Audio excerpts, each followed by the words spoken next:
Srimati Bhakti Vinod Krishna Nityananda Namaste Saraswati Deve Prabhupada Prashadi Nidhi Sri Hare Krishna. Three stories I was thinking about this morning. Amazing stories. Two in the Bhagavatam and one in the Chaitanya Charitamrita. Do you want to be adjusted? That's it. I think it's going to fall down this way. Well, it won't fall with this one.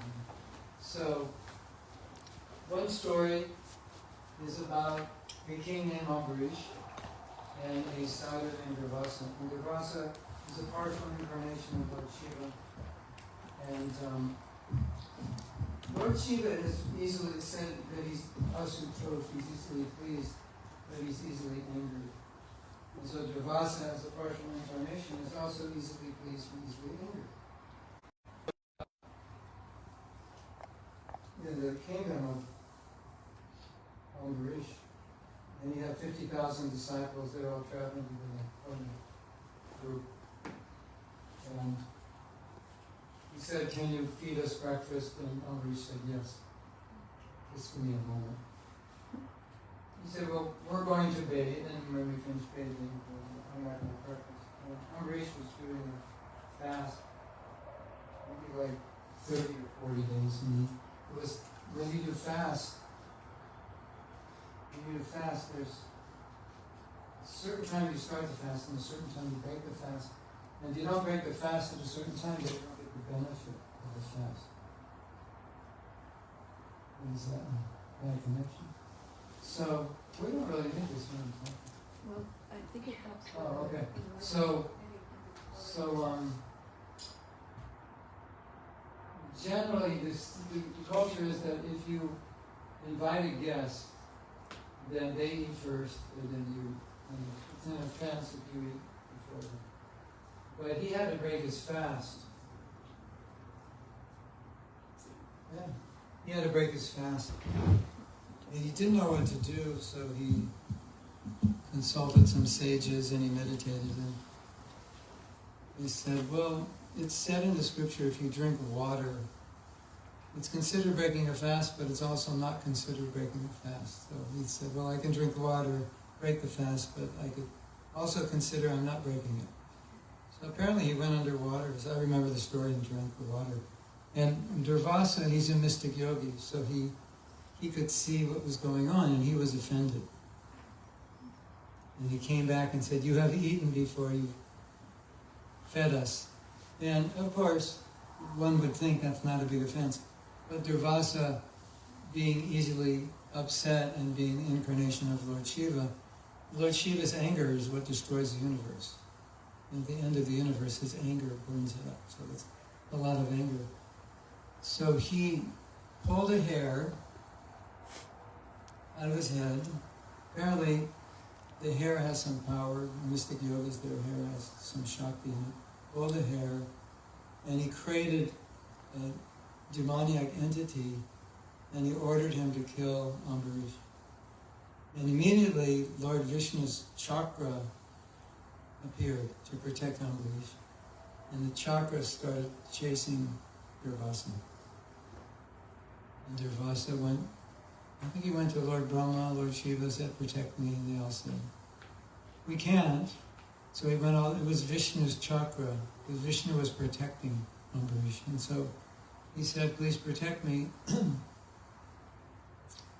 And Krishna said, well, you know, when you offend a devotee, the only way you can be forgiven is to ask for the devotee's forgiveness, because I can't forgive you. So then he went back to Ambarish. And he said, please forgive me. And Ambarish, his behavior was quite amazing. He said, like, yeah, don't worry about it. It's not a big deal.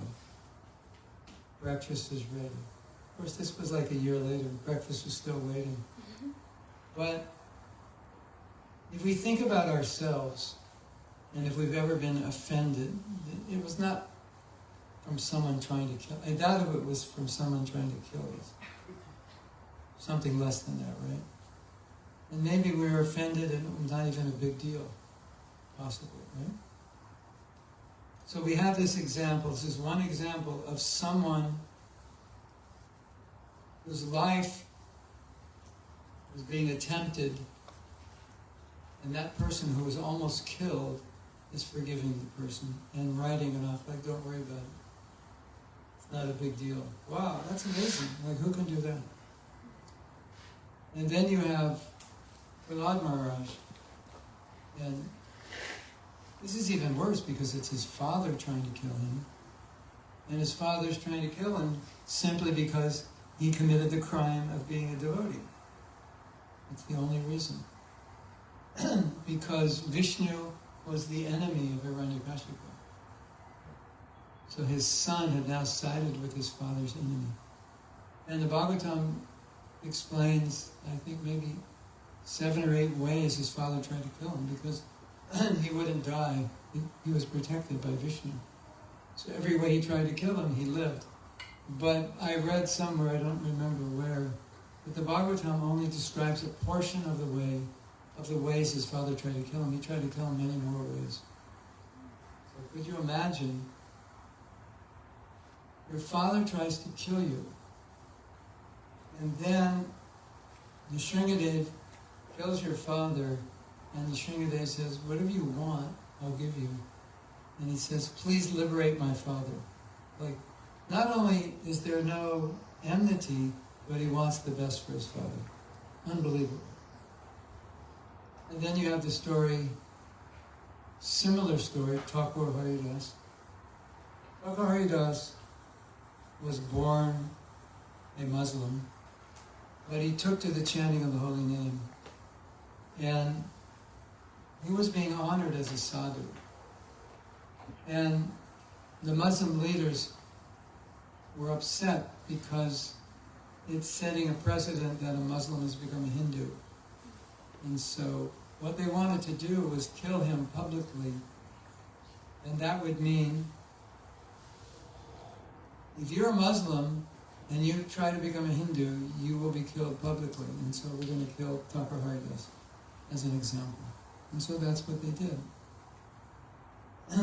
It so happened that Mahaprabhu was protecting him later. Mahaprabhu showed Thakur Haridas scars on his back. And he said, you know why I have these scars? It's because when you were being beaten, I took the scars on your back. But something interesting happens.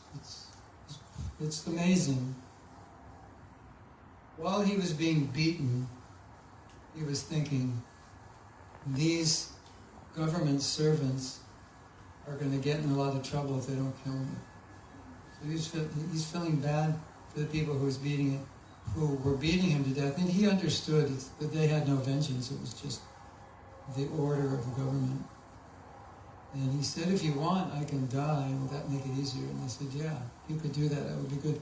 He went into samadhi. They thought he was dead. And they reported that he was dead. They put him in the ocean, and then he came back to life, so to speak. But he was praying for the people who were killing him. That's like off the charts amazing.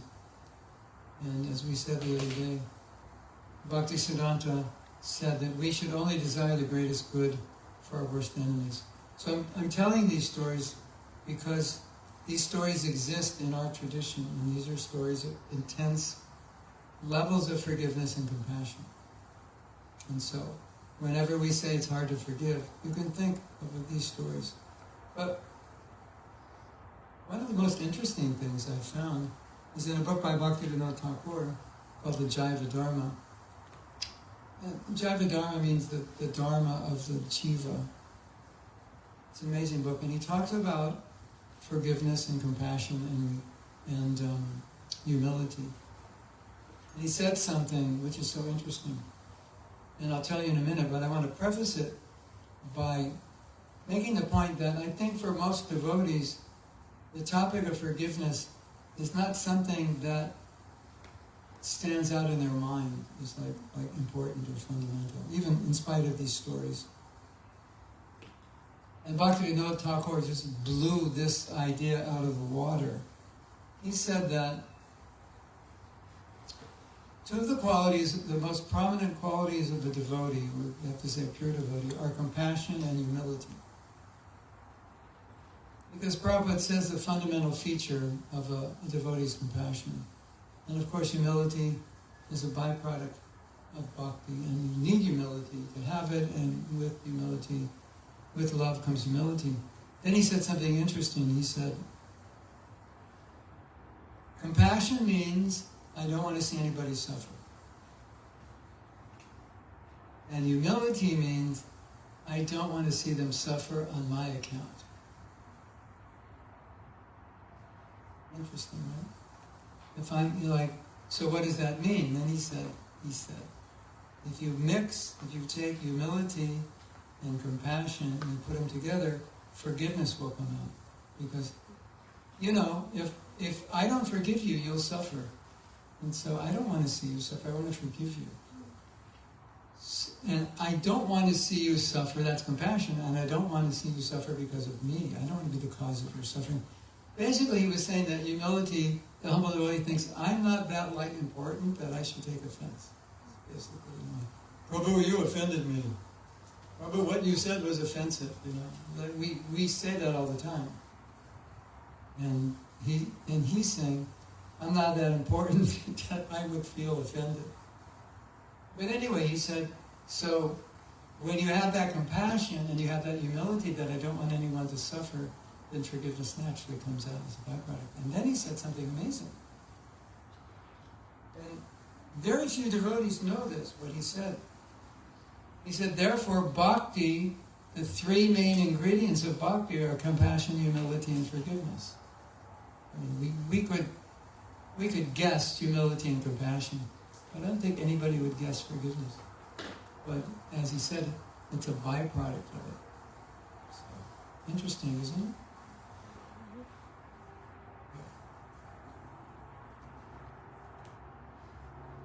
Now, another interesting point is Prabhupada sometimes translates the word forgive. Well, he interchanges forgiveness with tolerance. You know the third verse of the Shishastakam, we should chant the holy name humbly. Occasionally, more tolerant than a tree. Occasionally says more forgiving than a tree. So sometimes he interchanges tolerance with forgiveness. And tolerance is all over the Shastra. Bhagavad Gita, Srimad Bhagavatam. As we discussed the other day. We were discussing yesterday how we have to tolerate duality. That's a major theme of the Gita. Tolerating duality. Otherwise we're always up and down and around and being pushed around. So the point of me saying all this, and there are other examples, is that it's much more important than we think. And I think most devotees think it's like it's one of those things you do if you feel like it. It's like in school you have extracurricular activity. You don't have to do it. If you like, you can. I think a lot of devotees think forgiveness is extracurricular activity. But it's not. And then Prabhupada said, forgiveness is the foremost quality of the Brahmins. That's interesting. Foremost. Or foremost quality of the saintly persons. Or people trying to become purified. Because Brahmins are in the mode of goodness. And so forgiveness is a mode of goodness activity. And so because Brahmins are in the mode of goodness, and forgiveness is so essential to spiritual life, and forgiveness, it represents sattva-gun, it represents humility, compassion, it represents everything good. So therefore it's foremost. It's not extracurricular, that's the point. It's central. Most devotees don't know that. There are some devotees who don't even think that forgiveness is a thing in Vaishnavism, that it's even discussed anywhere. It's mentioned in the Gita.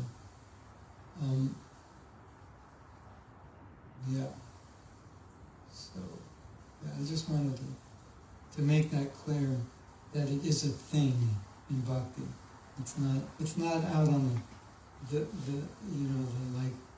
here's the pile of, if you want, you can do it. It's not there. It's like, this is fundamental to the practice of a devotee, and you would expect it. You would not expect a devotee to take revenge. So, as I was saying yesterday, when we want to develop something in Krishna consciousness that we don't have, one of the best ways to do that is to practice forgiveness. Or in this case, forgiveness. You practice it, whatever it is, you practice it. So, if there's anyone that has ever hurt you, that you have an issue with, the practice of forgiveness is essential. And you might say, well, what if how can I practice forgiveness if I don't forgive them? I don't feel like forgiving them. Well, I would examine that. First thing I would examine is the fact that you don't feel like forgiving is a problem. Because a lack of forgiveness is really symptomatic. I mean, you can describe resentment as a synonym in some sense for anger or hatred. And so obviously we shouldn't hold on to anger or hatred towards anyone. That's not indicative of a Vaishnava, not indicative of a practice we would want to engage in, right? So, I mean, just look at it this way. Any characteristic, any quality, any contamination that we have within our heart, that is a representative of the mode of ignorance or the mode of passion. I would just say, it's a no-no in bhakti. It just has to be eliminated, because the mode of passion and ignorance are far distant from Krishna. The closest you can get to Krishna materially is the mode of goodness. And therefore, sattvic activities are recommended.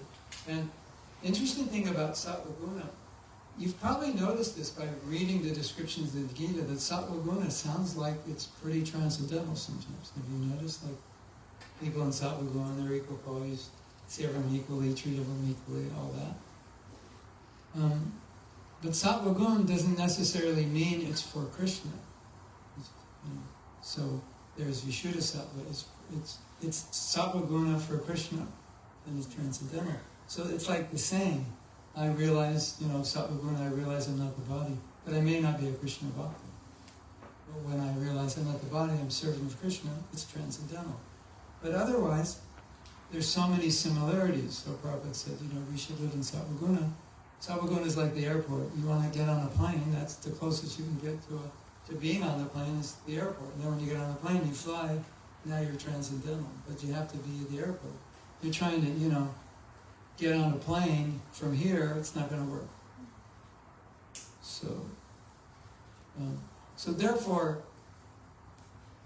anything that's going on in our life, in our consciousness, that's in those lower modes of nature, we can't allow that to fester in our heart, because it's just keeping us away from Krishna. I was thinking this morning, telling you about this, my daughter was showing me this game. Was I telling you about it? It's a sandbox. And on the side of the sandbox, there's icons of something. I didn't pay attention. And you pull them into the sandbox. So I was thinking, this is really good. You have, in the sandbox, you have you and Krishna, and on the side you have all the anarthas, and then you find your anarthas, and you pull them between you and Krishna, so you get a visual of what is keeping you and Krishna. What are the obstacles between you and Krishna? Wouldn't that be interesting? To actually visually look at it, like, these are the things. It's like, well, I knew that was the thing, but now when you look at it, it's a different experience. And resentment, obviously, is a thing that gets in the way. Bhaktivinoda Thakur said that when someone develops love for Krishna, automatically they will love everybody. It's not interesting. Like you can't love God and not love everybody. Which basically he's saying, when you develop love for Krishna, then that love expands to everyone, because you have it. You have love. And he said, and he said, love for all living entities is called bhava. Love for Krishna is called bhava, and love for all the living entities is called doya, compassion. So compassion really means love. Isn't that interesting? It's like that same love, you direct it towards Krishna, you call it bhava or prema, and that same love when you direct it to everyone else, it's called compassion. So it's the same thing, it's just the rays are going in a different place. So that's the good news. You want to hear the bad news? Probably not, but you have to. So just as when we love Krishna, we love everyone, when we hate Krishna or don't love Krishna, we don't love everyone, we hate everyone. So that resentment is a form of that hatred, which is coming from a lack of love for Krishna. So it's a real obstacle, because it's like reinforcing that hatred within our heart, and certainly we want to rid ourselves of that. And so in Satvaguna, at least, even if you don't have compassion, you have equanimity, and you have tolerance. So we can't expect everyone's just going to love everyone, but at least we can be free, or we can neutralize our resentment. So, when I was giving this class, I had a sense, when I was doing the workshop, I had a sense in one workshop that someone was reluctant to let go. I could see it on their face. And so I asked them, I said, is there like something stopping you? And she said, the person I'm trying to forgive, I don't think they deserve to be forgiven. I was like, okay. And I said to her, but you deserve to remove that resentment from your heart. I was like, oh, okay. But as a devotee, or someone who's trying to be a devotee, as someone who's practicing Krishna consciousness, we cannot say someone doesn't deserve our forgiveness, because that doesn't represent how Krishna feels, and we're supposed to represent Krishna's like compassion, right? And his forgiveness. Now Krishna is willing to forgive everyone, right? He's like, surrender to me, and sarva dharma parityajya mamekam sharanam braja aham tvam sarva papabhya. All your sins, I'll forgive them. And now we're Krishna's representative to, no, Prabhu, I'm not forgiving you for what you did. It's not right. It doesn't line up. So, as we talked about last night, sometimes these feelings grab onto us, and it doesn't feel like we can control them. But Vishwanath Chakrabarti Thakur, a great spiritual master, he said something very, very simple, but very meaningful. He said, how can Krishna give instructions to do something or not do something? Pravritti nivritti means to do or not. How could he give instructions? Why would he give them if you can't do them? It doesn't make any sense. Krishna wouldn't tell you to be forgiving if you can't. Be loving, be kind, be compassionate. Develop the 26 qualities of a devotee. If you couldn't do that, that would be like total abuse, wouldn't it? To tell somebody, like tell a crippled person you have to run across the street or I'll shoot you. Come on. So, the fact that Krishna is, any instruction Krishna gives us means that he knows we can do it if we're willing. So, here's a little meditation. Like, we're devotees, we're trying to be, and we're trying to uplift the world. Yes? We're trying to make the world, and that's a mission. That's what Brahmins do. So meditate on this idea. The world already has enough resentment in it. Like, we don't need to give it anymore. So the resentment that we're holding towards another person is adding to the mass resentment in the world. So the world doesn't need your resentment.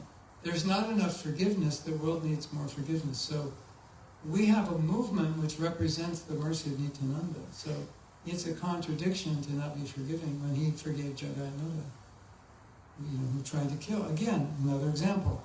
They tried to kill him and said, doesn't matter. I just want you to chant Hare Krishna.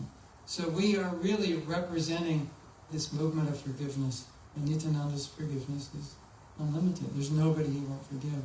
And so how could we not forgive? Doesn't make sense, right?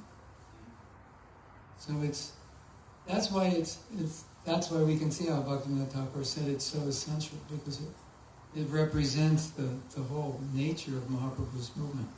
It's just a movement of forgiveness. And so his devotees, if they're not forgiving, if they're not giving more forgiveness to the world, then like how can we call ourselves devotees?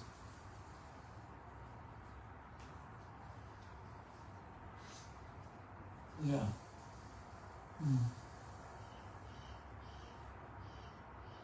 And Prabhupada stated, maybe not precisely, but pretty much more or less, if we don't forgive one another, we can't cooperate. If we don't cooperate, the movement can't function. If we don't cooperate, the movement cannot go on. We will end up destroying it. So he was really, really bothered when devotees couldn't get along, and he would ask them to be forgiving. It's very important. And so, we were talking the other night about living your values. It's like easy. If I think, well, I'll just chant Hare Krishna. That's easy. And I'll take prasadam, I'll dance in the kirtan, and everything is good. But it's much more than that. It's like, you try to understand, I'm trying to be a devotee, what does that mean? In terms of my consciousness, my thinking, my behavior, my character. Maybe it's not stressed enough, but that's part of what it means to be a devotee. And I just want to go back to the modes of nature,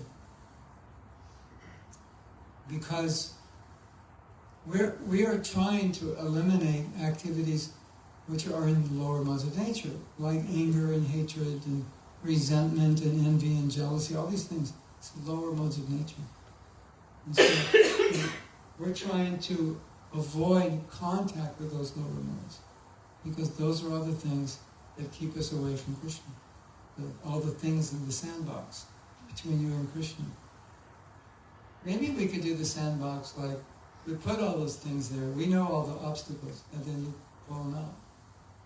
There might be some special something. Okay, we'll just say which ones do you want to pull out, and which one do you want to pull out today. You can pull it out, and like you can work on it, because that's what bhakti is. And I was saying the other night that one devotee shared his realization. He said, I've been forgiven by Krishna. And so I just have to continue. If it's come to me, I have to give it. That's bhakti. Now, I was saying last night, something that I saw when I'm doing the workshops is that I could see energetically, and I don't know anything about subtle energies. I know something, but not much. Not like it's my specialty. I could see energetic changes in people when they let go of the resentment. It was like, not subtle. I mean, you would all see it. I'm not special. You would all see major changes. So,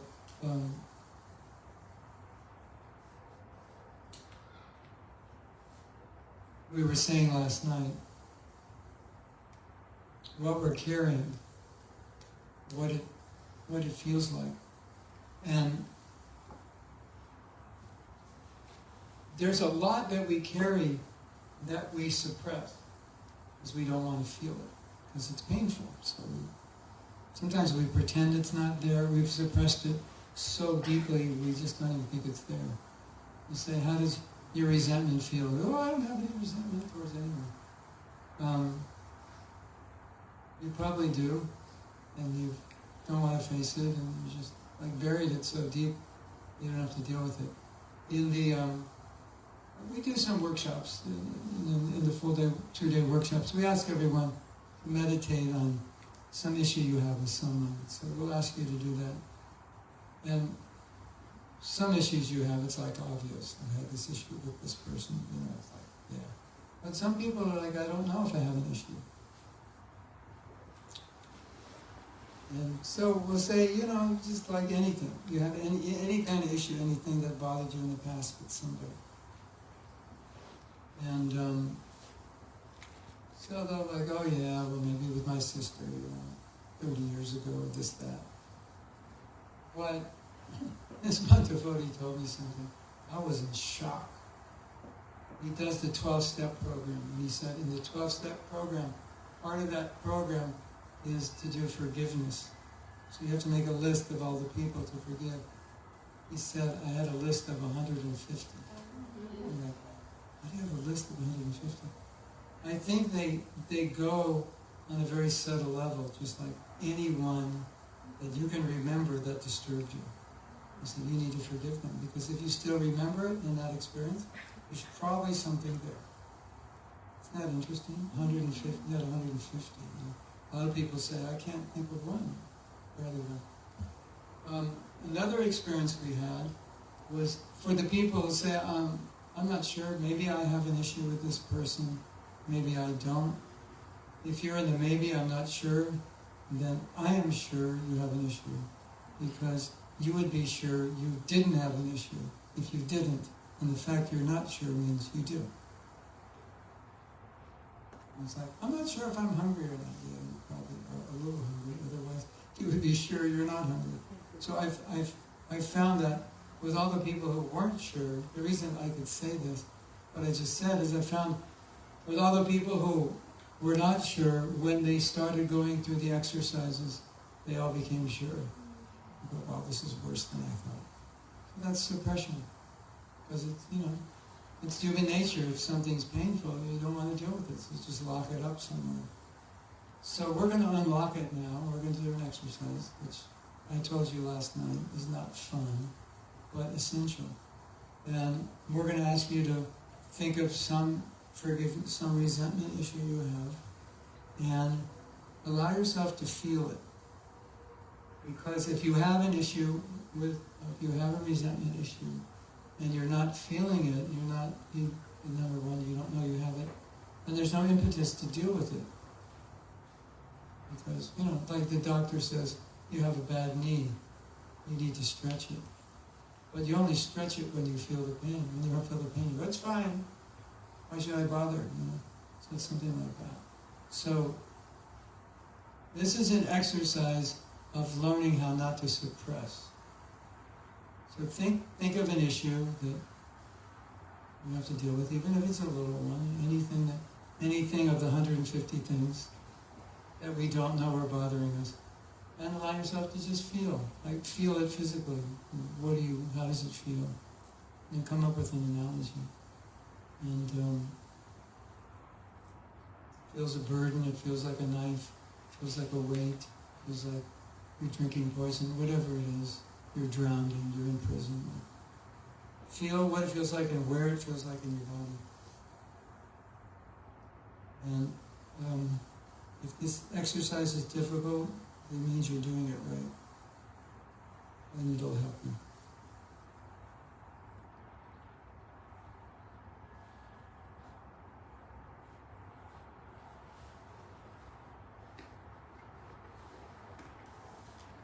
Where you feel it and what it feels like, an analogy.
Okay.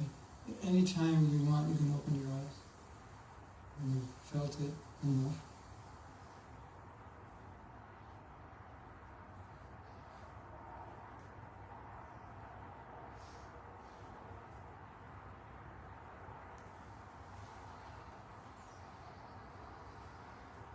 So what we're going to do now, starting with me, is we're going to go around and ask you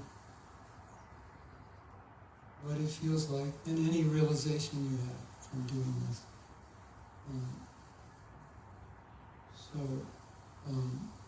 I felt like I was being punched in the chest. And when I felt it, I actually went back. You might have heard me say something.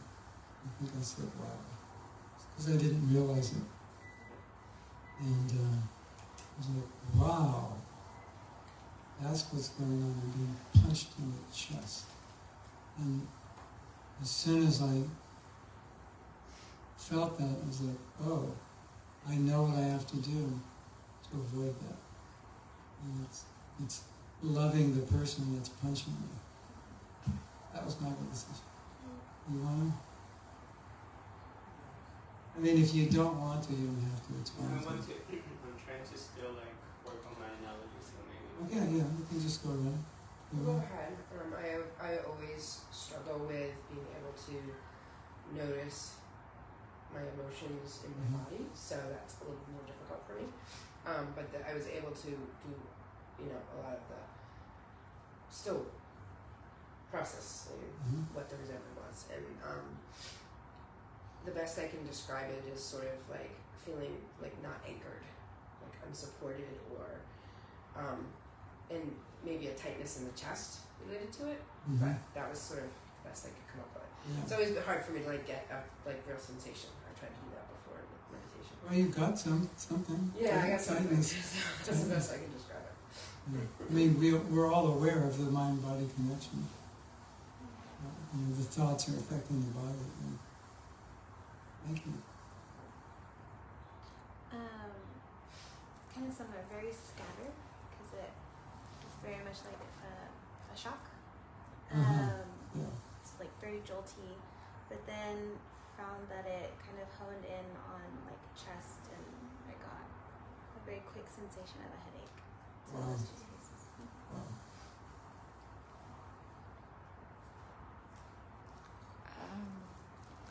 It was a little all over the place, but I landed on, it was going between, I was trying to feel it was between the heart and the gut, kind of, I couldn't feel where it was, but then when I was trying to think of an analogy, it felt like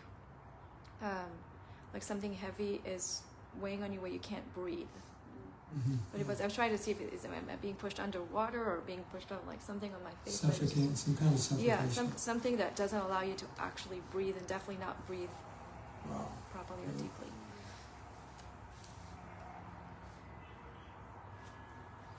I really relate to that of struggling to feel the emotion in my body. Overall, I would say I feel more of the sadness beneath the anger than anything, and I also maybe felt like my insides were being twisted, almost like a towel getting wrung out. Wow. Wow.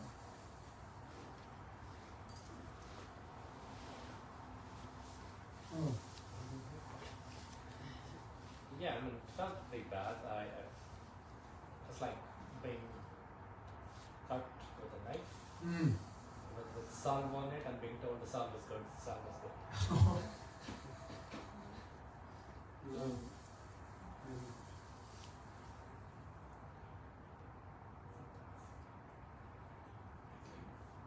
Being dragged down, you was just being down, Thrown in the pit and thrown on the ground. sinking emotion and just going down and down. Oh, okay. Sinking in the emotion. Whoa. Kind of helpless. Wow.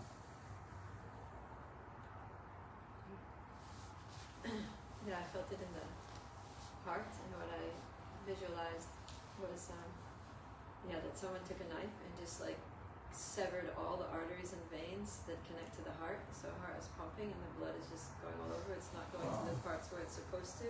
and that blood was signifying love, because love comes from the heart. So that the heart's pumping out love, but it's not able to go where it's supposed to go, and it's also not able to be received from others who want to give it, because it's just totally disconnected. Thank you.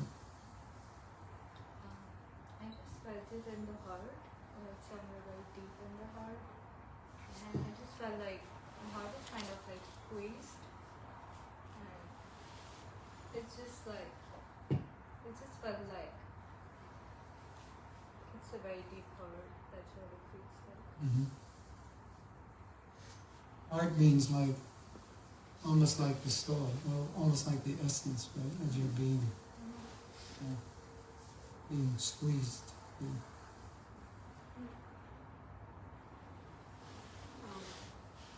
It felt like heaviness in the head, because when I was thinking about that, I felt like, no, I don't want to think more, and Yeah. it's too heavy in the brain. And for some cases, it felt like helplessness and the pain.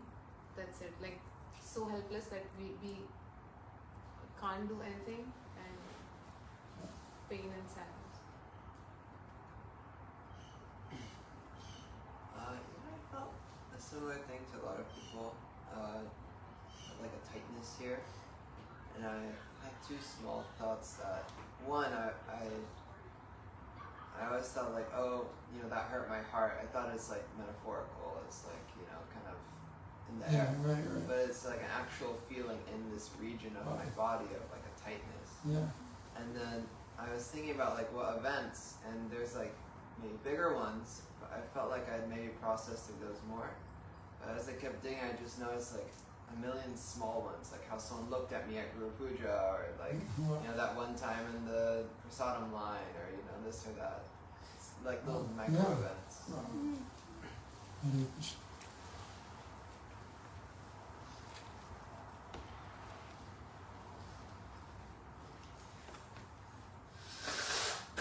So, I don't like to do this exercise, but it's necessary, because it shows us that this is what's. Oh, you ready? Yeah. I have a lot of resentment towards adults, like family members who are not emotionally intelligent.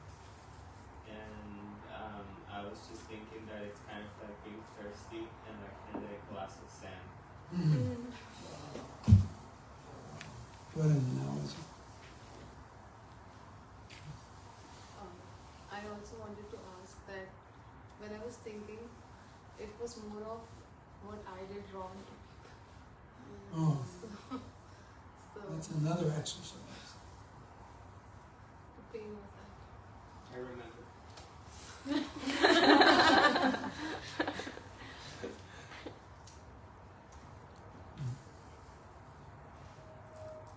So, well, even with what you said, one of the ideas of doing this exercise is to make us realize that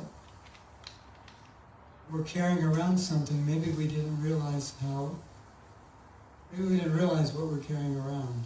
Or if we did, we didn't realize the depth of it and how it's affecting us.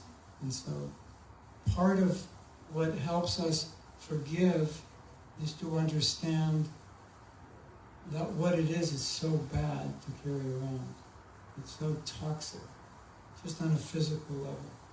Or to speak of emotional or spiritual. And so this exercise is just to show, it also shows how we really are good at suppressing things. Because if it's painful and you don't want to feel it, you just don't really want to think about it. But here's the good news, that just because of what you did, you've already begun the process of healing it, because the only way you can heal painful emotions is by feeling them. And even just feeling them sometimes, that's enough for some people, just to let it go. But hopefully, this will give you some impetus to want to let it go in realization that this is what I'm carrying. And it's heavier than I thought. And maybe you got some realization of how you could heal it just by feeling it, because there is intelligence that comes from experiencing our emotions. And so this is a good lesson. Maybe there's other things you're suppressing you need to bring to the surface. But have a little faith that when you face uncomfortable emotions, they start to neutralize.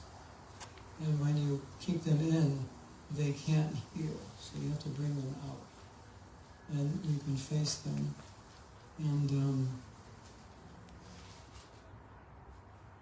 here's something else which is amazing. I was mentioning this last night. All this emotion that you have with this person, when you forgive them, it completely goes. It's gone. It's neutralized. It's not there. So, if you look at your life now, and you go through the history of your life, you're going to stop on this emotion that you're experiencing. It's connected to an event or events. And so you're going through your whole life. You're going to focus on the high intensity emotions is where you're going to get caught. Right? That's what you'll remember. That's how memory works. Highly emotional experiences you remember. You remember that when you were 7 and this happened and you broke your leg. It's like yesterday. High emotional. You lost a relative or whatever. So, wouldn't it be nice if you look back at your life and this emotional experience you just had is gone? Or you look at that event, there's no emotion connected to that event that's causing the emotion now. Wouldn't that be nice? That's what happens when you forgive. It neutralizes the emotion connected with that event. So now when you look at that event, it looks like every other event. You experience it the same way you experience every other event in your life. You think all the things you did. I went to school here, I did this and that. It's like nothing stands out and then one event stands out. All those nothing stand out events, this one will just be another one. Wow. What do you think? Yeah. So, hopefully, you've got some impetus going for you now. You realize what you're carrying and you want to let it go. And you can let it go, and when you do let it go, the emotion connected with that event's going to go. That's good. Yes? He doesn't believe me. No, I believe you, but see, you mentioned event, maybe yes, but the person, maybe not. Like, because, like, example you took, like family members, people whom you are still associated with and stuff. So, if you have that, let's say, resentment or like, again, not even resentment after a certain time, say, forgiving, but that, let's say, the scar or the bench, it would, no, maybe it would go, but like that's part of like, doubtful about that would go. It does go. The way you know it goes, because when you're with that person, there's nothing. It's as if they never hurt you. It's possible. It would take us a little while to get there. But yes? Yeah, I had kind of the same question, is that we have like defense mechanisms. So we mark someone as a dangerous person to my emotions. So do we, like, it's almost rational to say, okay, this person has a pattern of doing this activity that hurts me. And is that gone when we forgive them? We no longer recognize It might be that because it may or may not be. It depends what they did also. If they tried to kill you, you probably don't want to be around them just for your safety. But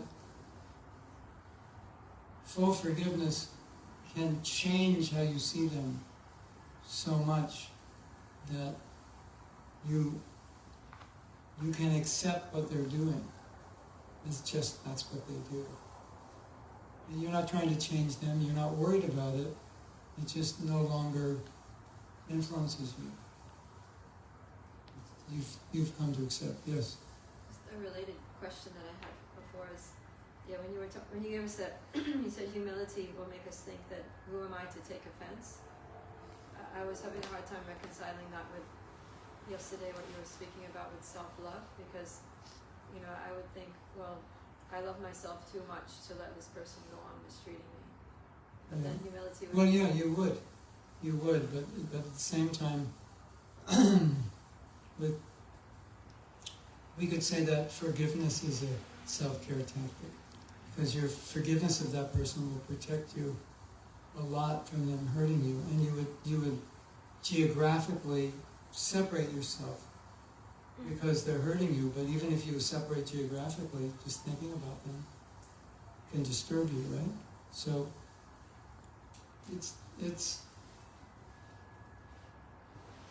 depends on the person and depends on the situation, but it's just full. If you forgive deeply, it has extremely, it heals you really well, and it's such a self-care tactic. And then all the other self-care around that is you remove yourself as needed. If I just remove myself, I can completely forgive them. I don't interact with them. My forgiveness is just going to be easier and more complete. And then when I think of them, so you do that. But it may come to a point where your forgiveness is so deep that they can't even hurt you, even if they try. It's just, no, I'm not going there. It doesn't bother you. Something that can be like that. But if that's not the case, then you remove yourself as far as you need to. That's your self-care. And everyone's forgiveness will be different. But,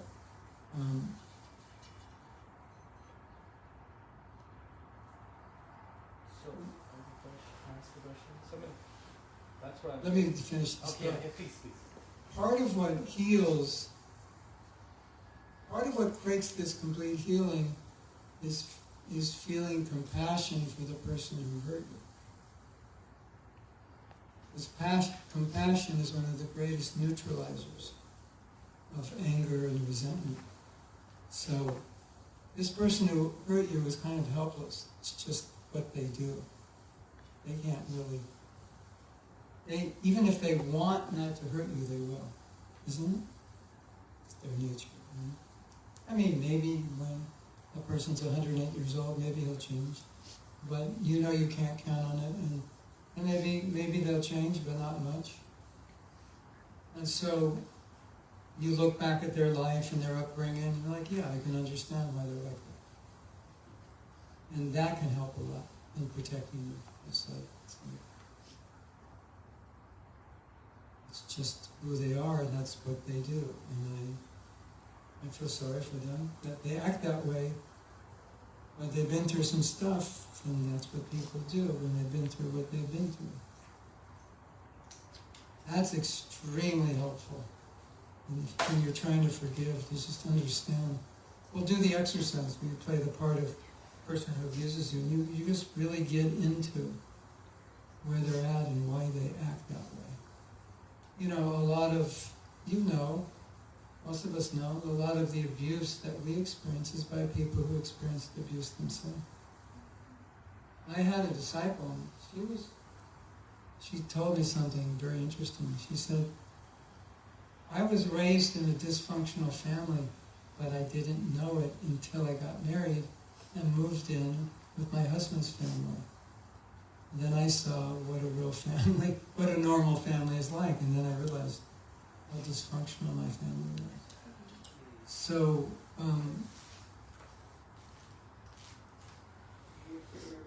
some people are just raised in dysfunction, and that's all they know. You ever hear people talk, but they don't talk, they yell? Some other countries, it's like, they yell, they don't talk. And you think they're angry, but they're not. But it sounds like it. And so for us, it's like very uncomfortable. Why can't you just talk? Why is your voice so loud? Why don't you just talk? That's just how they were raised. So that can help a lot, and just like, okay, I'm not gonna there's no reason to be upset with what they do because that's just what they're going to do. And what to speak of last light, what they brought in. And that helps tremendously in accepting the person. You can still create your boundaries, of course. But from my experience, boundaries are less important when you forgive. It just depends on I guess it would depend on the depth of the damage they did to you. Because then it's like, if there's some trauma there also. So I can't get near this. So that may be there, but certainly easier to deal with. And then you choose your distance, and you choose your strategy. And that is self-care. Because you have to be real. I can say that forgiveness heals everything, but maybe what someone experiences is so traumatic, it does heal, but there's still stuff there. So, you protect yourself, you take care of yourself, you create distance if you need. But if you add compassion to it, it makes it easier. Much easier. But that's what I found. Because the compassion enables you to be more accepting. And that's where the detachment comes. Because I can't control this person, but now I can accept their ill behavior because I know they can't do any better. And they're not a bad person, it's just what they do. It's just, as we say, that's how they roll.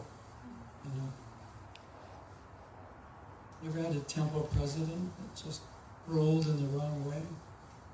Sincere devotee, but it's just difficult to deal with. You have, right? We can only feel sorry for them. We may have to stay away from them. Is that okay, or you want to say something?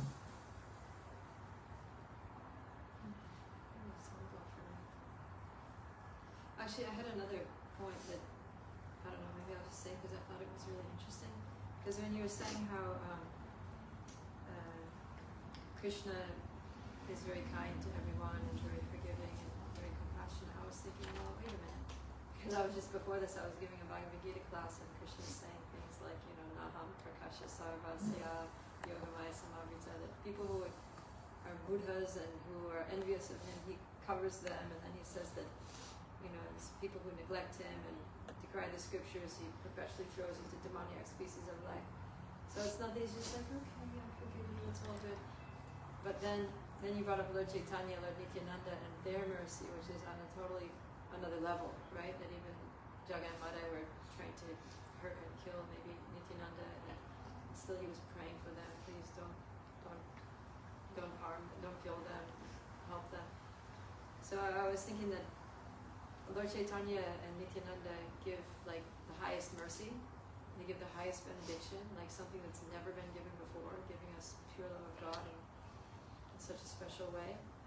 But at the same time, they ask us to do the highest thing. Yeah. As they did, which is to forgive and not retaliate. Yeah. When people neglect us or abuse us, or to not do tit for tat, which is kind of more like Krishna's as they surrender our reward accordingly, he reciprocates. Justice. But then Nityananda is like, it doesn't matter what they did to me. They tried to hurt me, they tried to kill me, they tried to run us out of town, they've done this to so many people, still I'm going to be merciful. And Prabhupada also said, if we're not like that, we can't preach.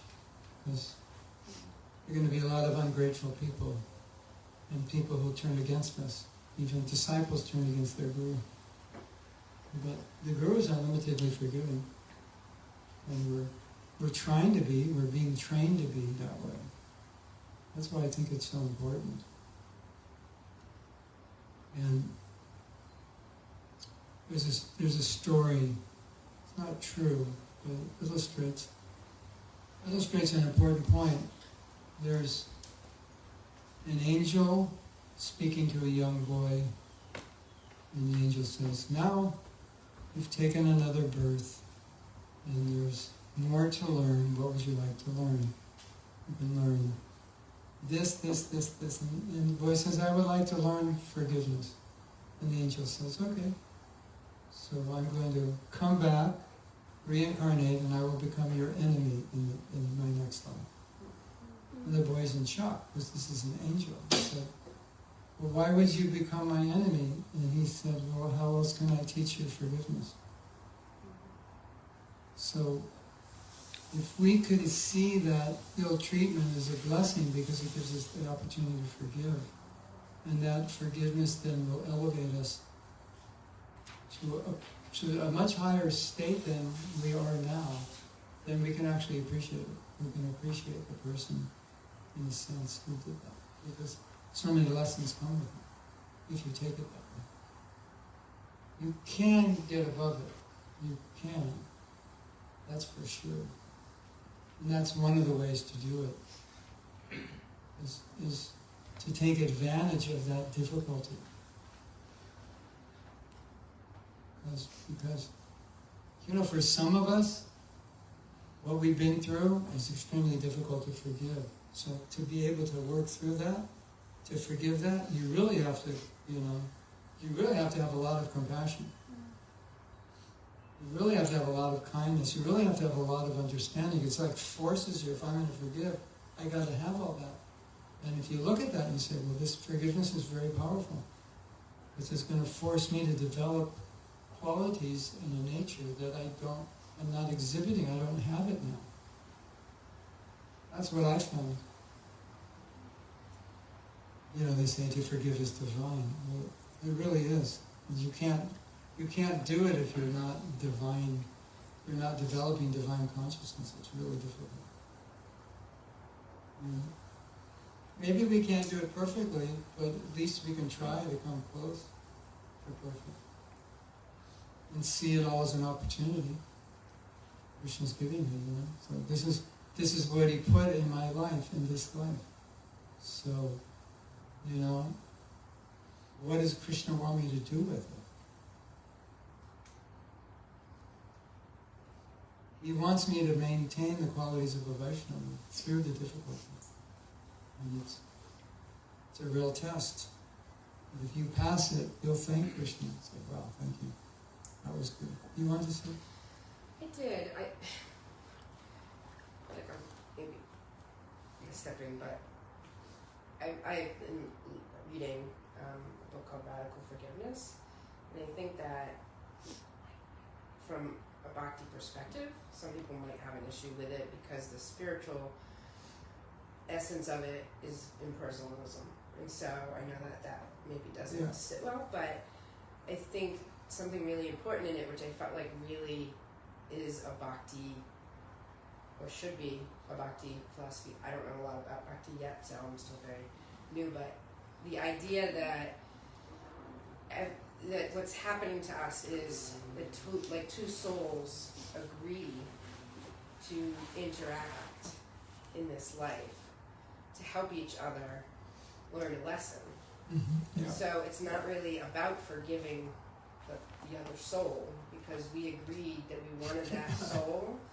You know what I mean? I know it's a whole idea and it's a lot to think about, but no, it's true. It fits very much into, I think, karma and that idea that everything happens for a reason, and that when something happens to us, it's not about forgiving that other person, it's about figuring out what we needed to learn from it. And I feel like the forgiveness is really about our own internal process and making how we feel about it, and not really anything to do with that other person. No, it is. It's never about that person. It's always about our own process. I read that book. Yeah. I actually wrote the author because there were so many things that resonated with Bhagavad Gita. And I said, did you ever read the Bhagavad Gita? And he said, no. Really? I'm so That was like amazing.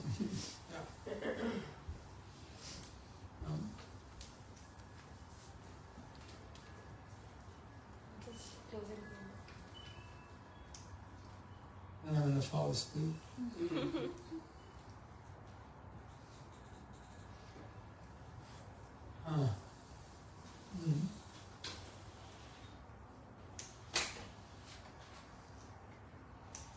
I would say that Krishna has designed this material world as a perfect place for purification, because there's so many difficulties. There's so many things we don't want. There's so much we have to tolerate. And these are all lessons we have to learn to be Krishna conscious. So look at where we live. There's a million lessons a day if we just take advantage of it. A million things to tolerate, isn't it? A million people who are going to upset us. A million people are going to cheat us. A million injustices. That's what goes on here. And if we can learn to traverse without being thrown off our path and still be kind and compassionate in spite of that, then all right. The Vaikuntha airplanes are ready for you, and they've got a seat with your name on it. And Krishna is, you know, in that, I think in that book, Radical Forgiveness, there's this idea that there's a lesson to learn, and if you don't learn it, Krishna will send another person who will do the same thing to you. And it'll keep going on until you learn it. And I was giving a class on this, and I asked the audience, did any of you have the experience of having to learn the same thing? And so the similar situations kept happening. And someone said something amazing. He said, I had a problem with a boss. And at some point, Krishna inspired me to not be upset with him and to deal with him. And I forget, it just kind of like switch his vision and to accept that the boss is nice and like that. So he really learned how to deal with a difficult person. He said next week that boss was transferred to another department. It's like Krishna said, you don't need him anymore. You got the lesson. And so I think this is important, that at least it's something to consider. If I don't learn the lesson, is Krishna going to then send me a similar situation? Because I haven't learned it. Because everything Krishna's sending us, he's just trying to teach us, but we're so stubborn. That we may not, we're stubborn, we blame the other person. Well, there's a lesson here. You could really learn something, but you can't learn blaming the other person. You know how we gave that example the other night? When you squeeze an orange, juice comes out, and when you're squeezed, whatever is in you comes out. But we want to blame it on the person who was squeezing, right? That's kind of our conditioned nature. And so now I can't improve because I don't think it's my fault. I think it's your fault. You squeezed me. Yeah, I did squeeze you, but I couldn't squeeze out something that wasn't in there. So when you become aware, they're just squeezing what's in me, and I need to work on that. Then it's like, wow, you learn so much about yourself. But when you go into denial that it's anything but their fault, then you lose opportunity. Like why? Here's a really good example. In 2001, Tony Robbins said he was doing a seminar during September 1st, 2001, September 11th, 2001. And so he got the news and he had to explain it to the audience, and there were like 5,000 people there. And he said there were so many different reactions. Anger, sadness, wanting to do something, wanting to kill, It's one event with different reactions. So you can't blame the event on the response. It's individual reactions because of their nature. I thought that was so interesting. Different coping mechanisms. So if we're willing to acknowledge that what's coming out of me is not being caused by the person.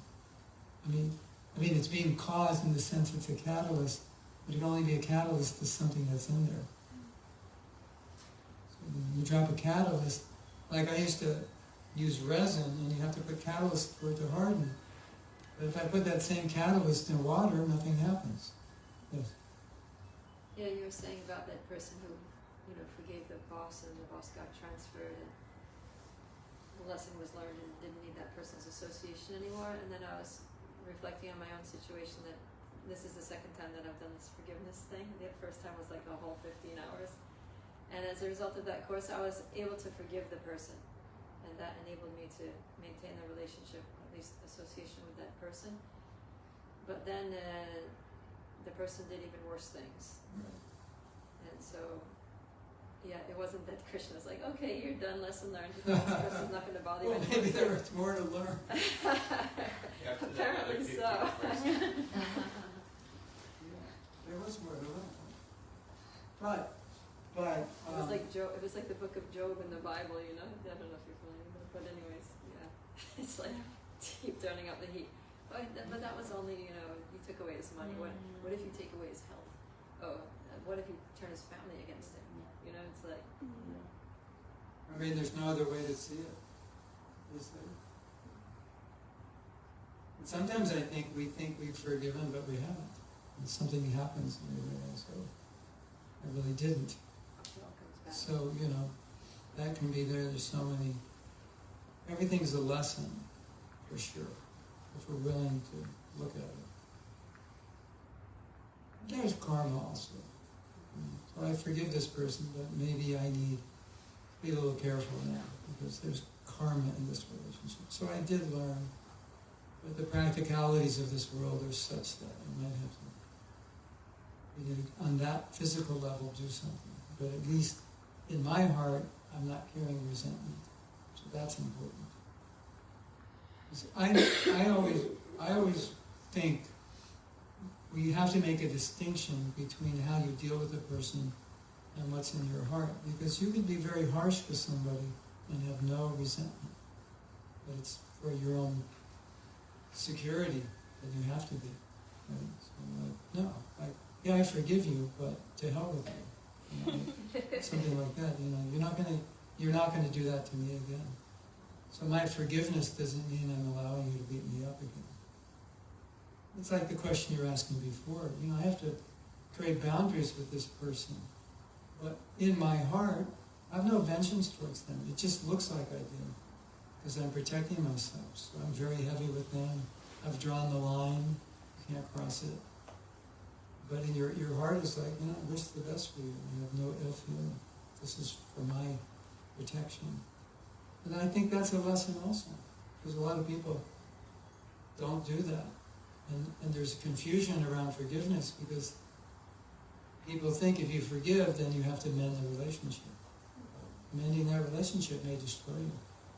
So that's where the self-care comes in, to, you know, draw the line. No, I forgive you, but here's the line. I'm not going to let you do that again. And then maybe for some people, until they forgive, they can't draw the line, which is interesting. You know? You would think, well, we'll just draw the line and everything will be good. But just the impetus to draw the line often comes after you forgive. Because you realize, like, through this exercise, how bad I was affected by them.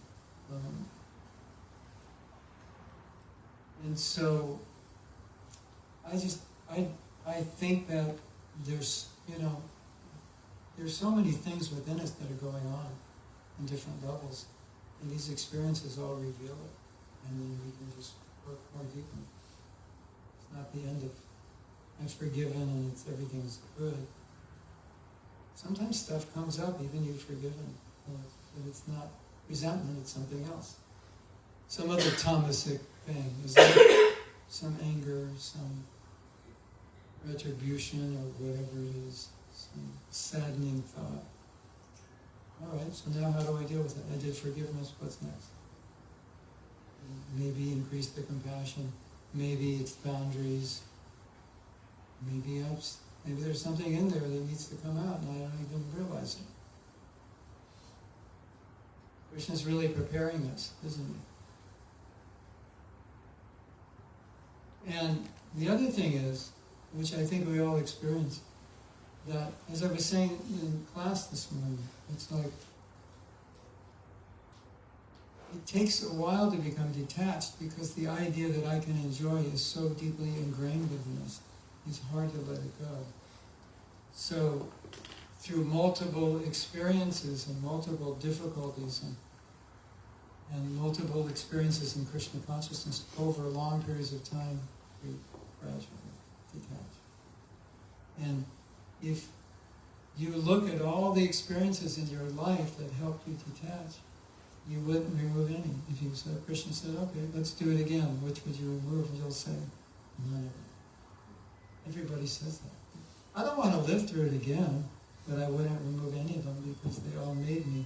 Each one had a realization attached to it. It had something attached to it, isn't it? It should. Well, if it doesn't, you can create that. You know, what's your realization? What's going to push you forward because of this?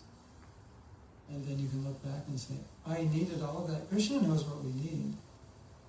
And like Vishwanath Chakravarti Thakur says, if that was in your karma, Krishna may not take it away, because if he sees that that will help you, he'll leave it there. And so you'll just experience your karma. Have you noticed that you learn slow? You ever noticed that? Like, you ever feel like you have a dull head? Like there's cement around your brain? And, you know, learning is like chopping down the wall. You know? Yeah. And so sometimes we have to go through multiple bad experiences and like, okay, Krishna, I got it. And then we actually get it. And we've learned, we don't need to learn that lesson. But if we haven't, then Krishna will do something so we learn it. That's his mercy. And sometimes the only way to learn it is to run into a wall and get hurt and injured.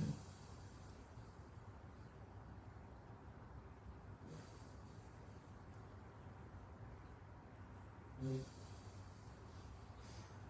Yes. Yeah, I was meditating on this, and I said, you know, practicing bhakti, you know, yogi or whatever.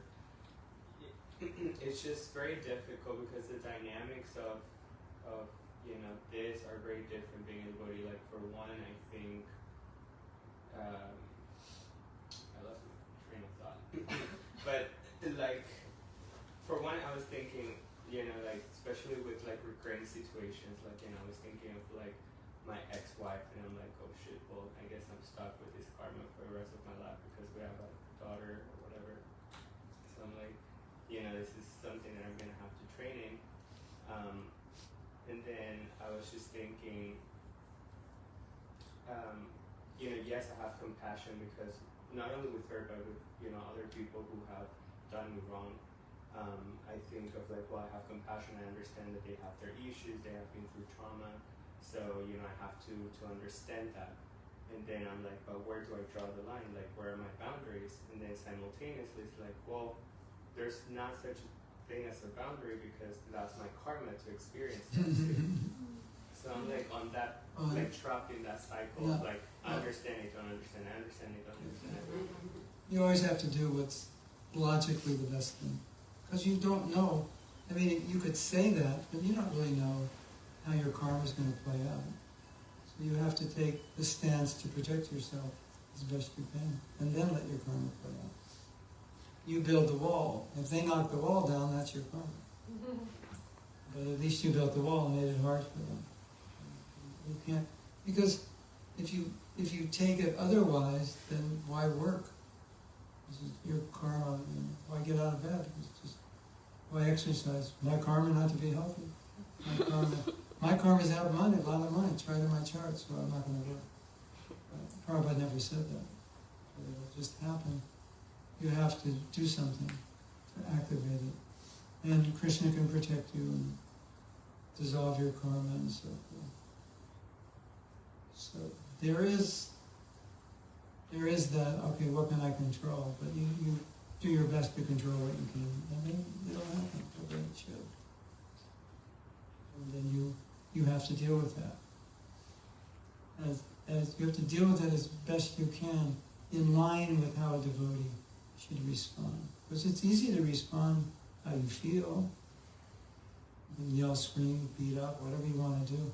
But to respond as a devotee, that's our challenge.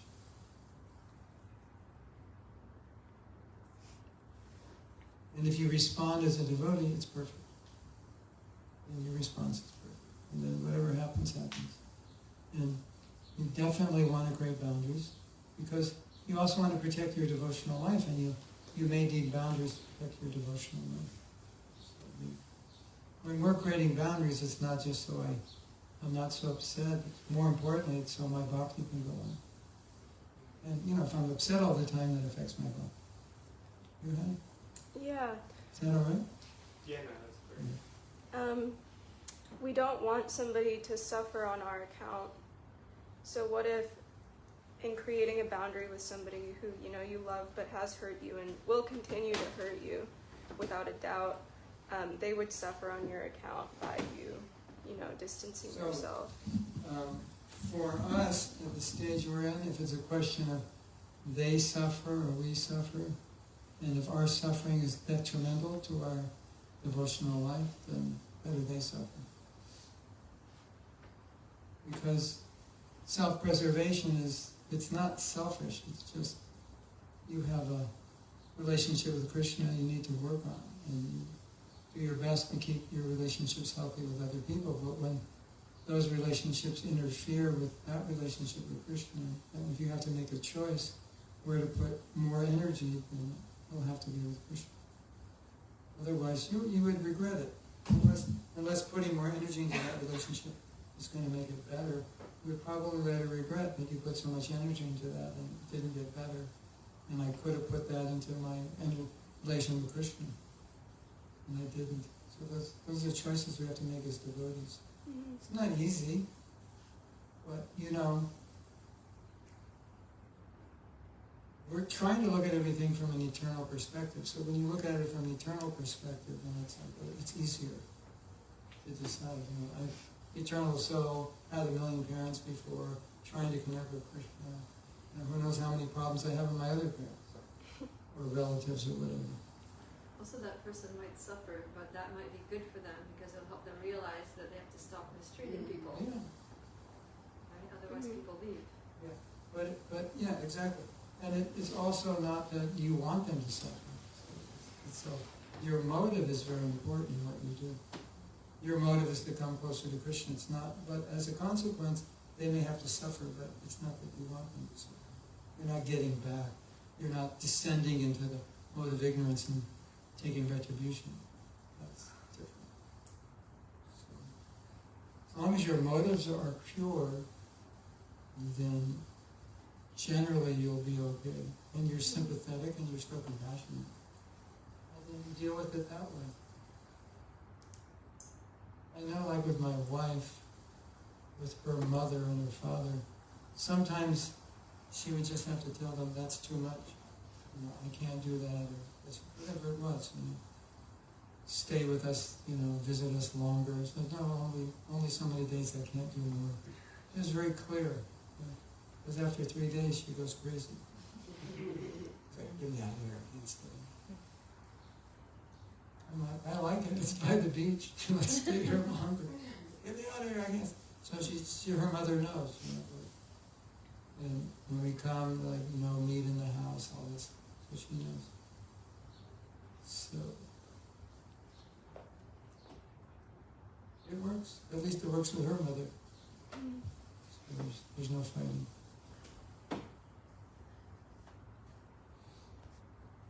So, you ready for the next step? You want to take a break? Yeah, stand up, run around, do a headstand.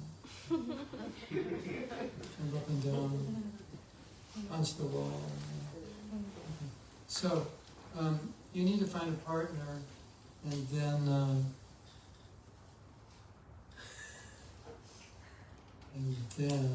I'll tell you what to do. Okay, thank you. It doesn't have to be the person next to you, but since they're next to you, it's probably easier.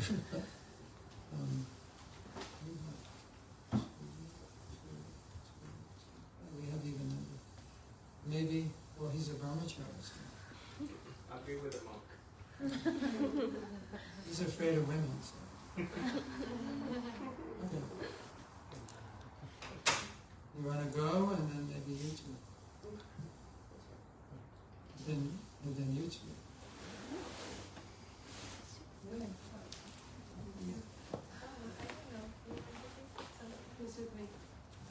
If they do, then it's Me with. Me. Okay. Perfect. so sit next to the person, and then you're with her and tell you what you're going to do. We told you last night what you're going to do. I'll tell you again.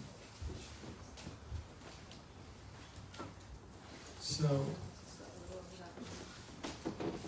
for the sake of explaining, could you just decide amongst yourself who's partner A and who's partner B?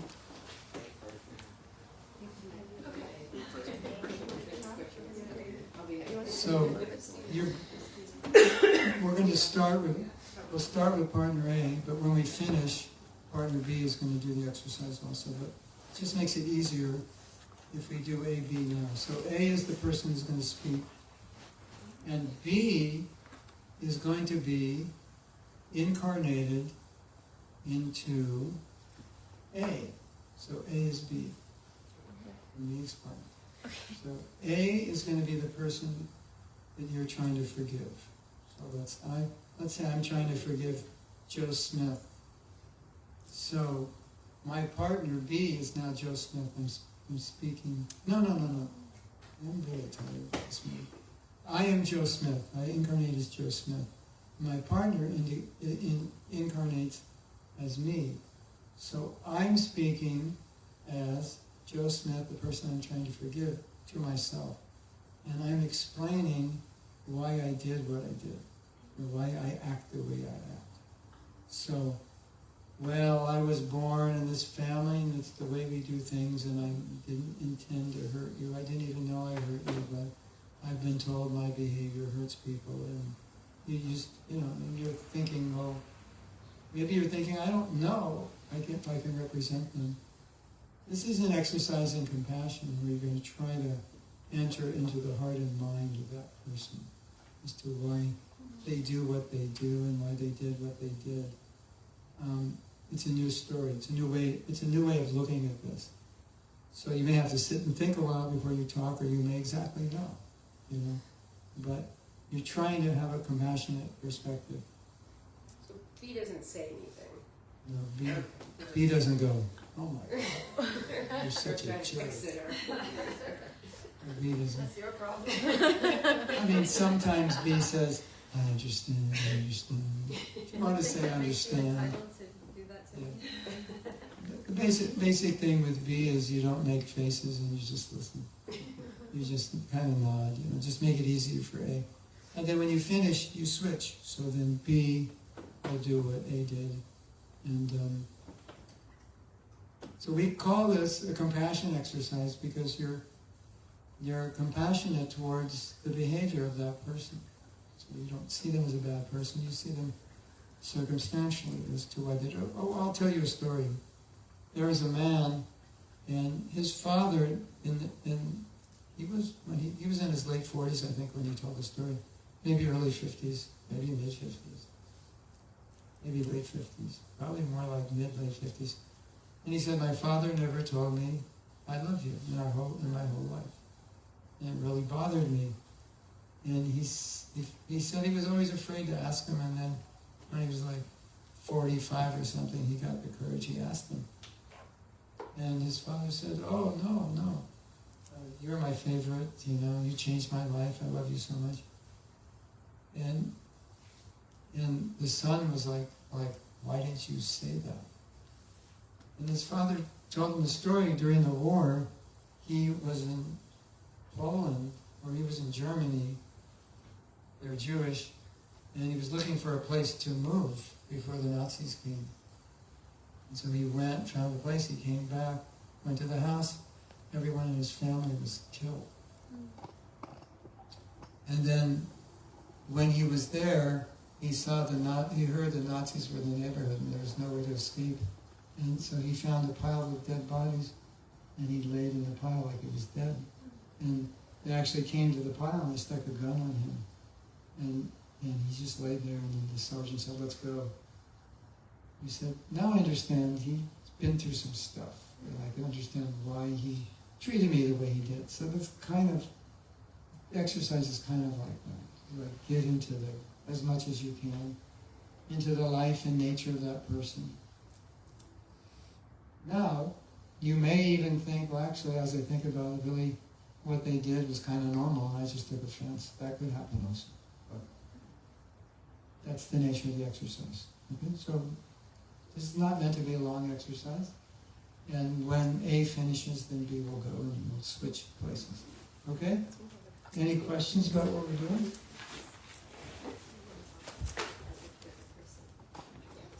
Let's do it.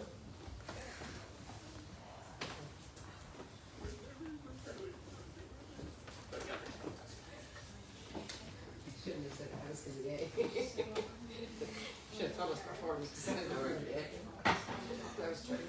You want to switch? We can That was it?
She does think everything she thinks is just to keep me on, to just let her right back straight now.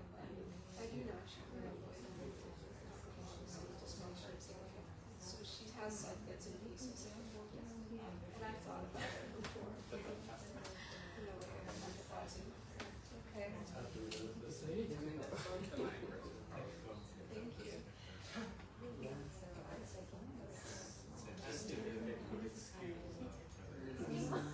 Yusa says say what they wouldn't say. They haven't said it, but you say it for them. Okay, so Because usually that, even though they won't do it. Of course. What they wouldn't say. They see you. Everybody said that's what they would say. No.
do the things We that have I to did. do it now. Firstly, I think I was brainwashed by so many people, and I was very gentle as I am. Because of that, I did the things which I would not normally do. Yeah, and also this is how my family is. This is how I have been raised up. So I do not have any time, any strength to take a stand for anybody that needs me. So whatever my family says, I just do. So this is how I am. So whatever they said to me, I just did that. So I basically, this is how I have been from my childhood. Like I do not think separately from my family. I just do whatever they tell me to do. So whenever it came to you, I just followed the same thing. Whenever it came to my career, I did the same thing what my family wanted me to do. And then when it came to me, I did the same thing. This is how I've been raised. And this is normal for me. Because they have put in my brain that the highest thing is this. That's what I have been raised on. So everything else is secondary. The highest thing is to make money. That's how I've been raised on. So if there is anything that comes in between us, then I should just let it go. And also, I don't know how the normal relationships looks like, because in my family that is how I have been. I have seen that my mom and dad, they just ran every day and trying to make money, irrespective of however the family is. Although they claim that we have a normal family, but this was not the normal family. This is how I have been raised up. Like, I do not know how to have good, healthy relationships. So I do not know that. So that is another reason. And I was very much influenced by people, and I have my own demanding tendencies. So it's like I eat meat, I drink, I smoke, I do all the wrong things. I am even sometimes I'm not, although I did not do anything wrong with you, but still I have all those tendencies within me. So my own demonic nature, this is how I am. So I do not think much about people's emotions. I just think about myself all the time. Also, I just Especially the memory though. she's important later. Memory issues. So. I also say She probably has a lot of tears in her. I did so many things that I should not have done to her. She's 3 years old. Including betraying her, and including doing like every wrong thing that I could do to hurt you in every possible way. I should not have done that. But this is just who I am. This is how my family is, and this is how we function. By pushing people down and by just saying that we are the best. So if there is anything that comes in between, like telling that we are not the best people, then we just push that down. So yeah, this is how my family functions. So we are like that. So I did not do anything such as this is normal for me. I mean, hurting people and like thinking not to be having like sanctions against dominations and all that stuff. It is normal for us, and we just do all this all the time. So this is how my family is. This is how my dad is. So and this is what I see and I perceive it as normal. So yeah. And I just did the things because I do not have my own intelligence, and I just do the things whatever my family says. If they told me to hurt you, I Sorry that I you. kicked you out. Because I don't think so I can take subsidy from my family, because this is how I have been raised up.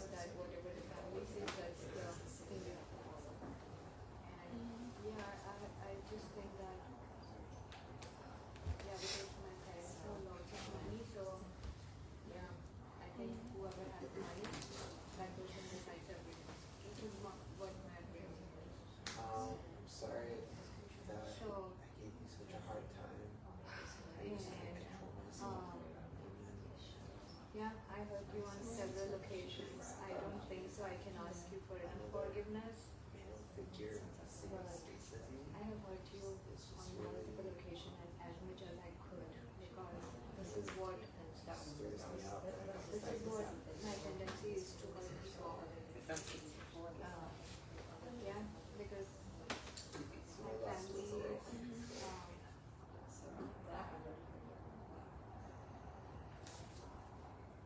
all my family was hurt.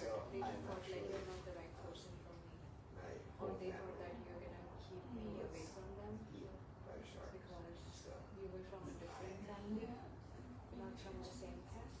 So probably they would have thought like she's gonna pull him away from us, and she's not gonna adjust to the culture. And maybe they were afraid, and but yeah, but they were afraid, and that is how they are. Yeah.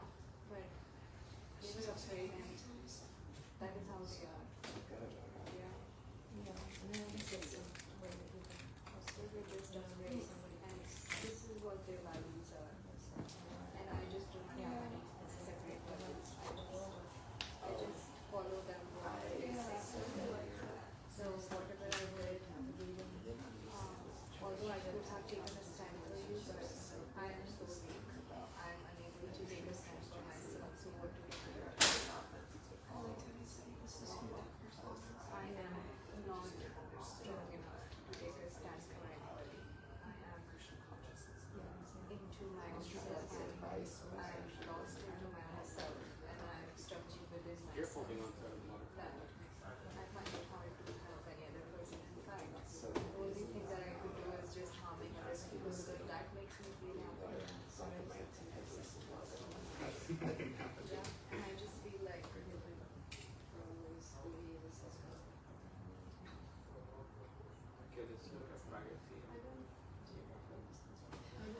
I can ask you for forgiveness, but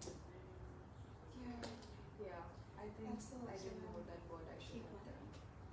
I always come back here. Because I was just feeling so And it's different. she lives in that. Yeah. So she came here. Like this time I came here, my best friend from childhood, who's like my sister, she's here, so I'm staying with her.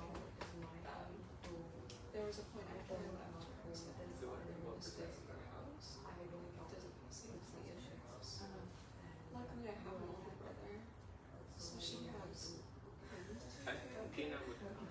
No, we're not she's listening. told me that things Does she treat them all right? yeah, she treats him alright. It's a different relationship. He doesn't speak. He literally doesn't talk to any of us.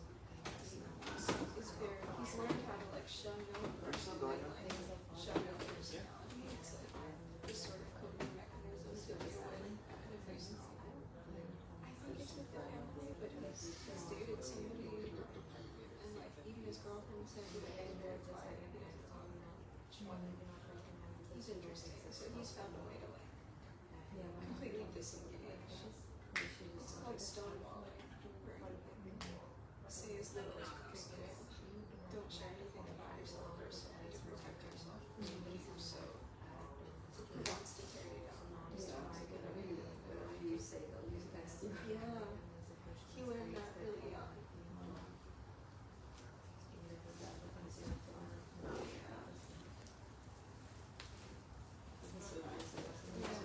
He lives with her.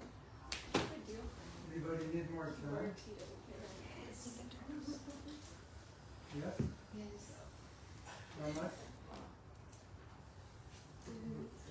Two. 2 minutes?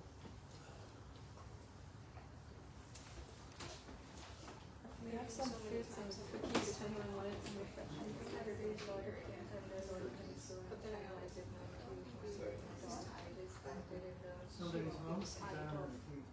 Did you listen to anger?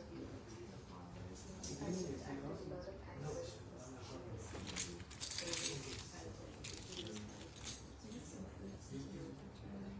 Yeah, I tried that maybe 5 years ago when I was first left in college. Because I was moving to DC as soon as I was in college. I felt like that refresh.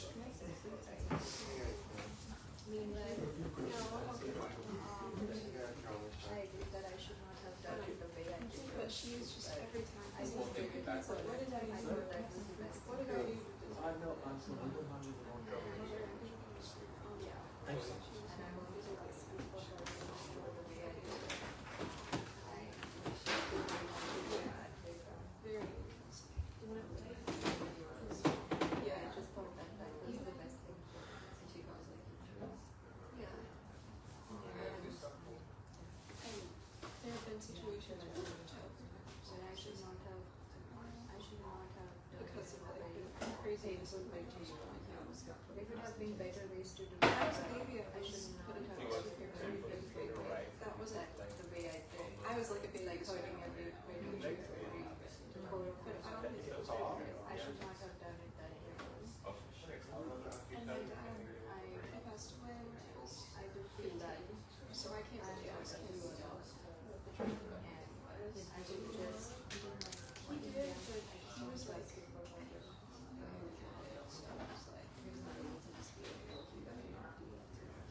yeah, and they got divorced. We were young.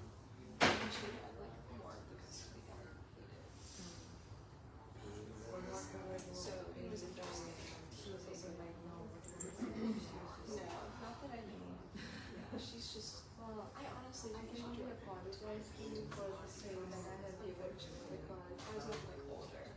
I can see. I think I'm sure the best she treated her is right because because you know this type of person. all the narcissists. Their MO is to destroy you. They're very evil people. Ultimately, you know, he was destroyed. I don't want to see anything happen to me. And my brother, he's like, I feel very sad for him. Okay. It's hard to say. Make me concerned for him. Yeah, I would accept whatever you want me to do. Yeah, there was a point when I genuinely thought that she meant to. Just so my father's not like he took the last time. And when I was like,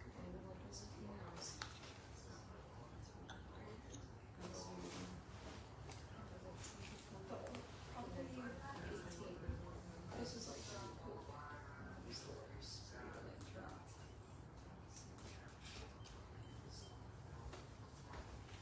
It's tough because when it's your family, you only have one. That's it. You know, But like you said, I really like how many parents have we had. In this lifetime, I want to focus on relationship. But I also don't want to be very situation. know. It's a little bit then. We talked once on something. Yeah. I came to have the Christian Jesus. I had a few since we got married. I wanted to have a couple of kids in love, so you maybe 40 or something.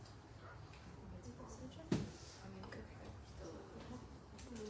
2 years ago.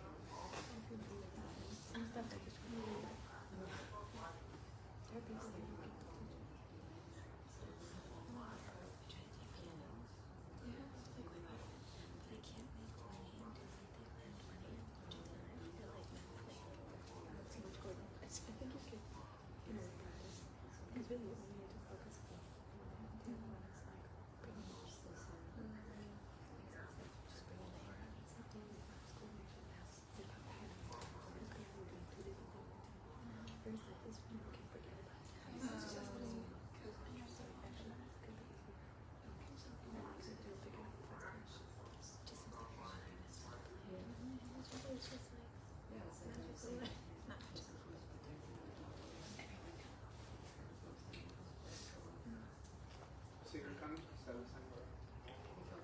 Sure, I need to go. You need to come.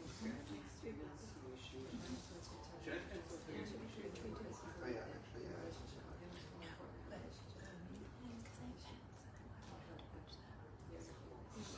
So I think I'm gonna get my private room, so I want to check first if it's actually gonna be private. It is.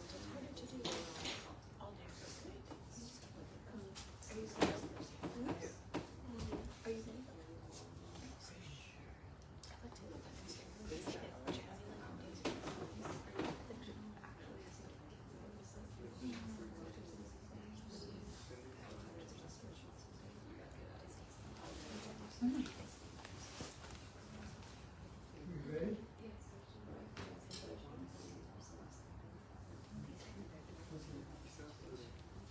Okay, this is Deb. Yeah. The micro?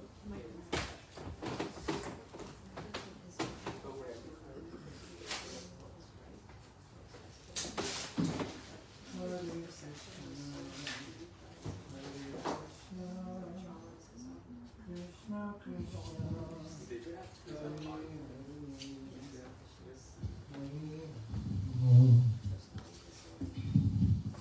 so, my dear devotees, we want to hear from you if you would like to share anything, any realizations. You don't have to, but we're just asking.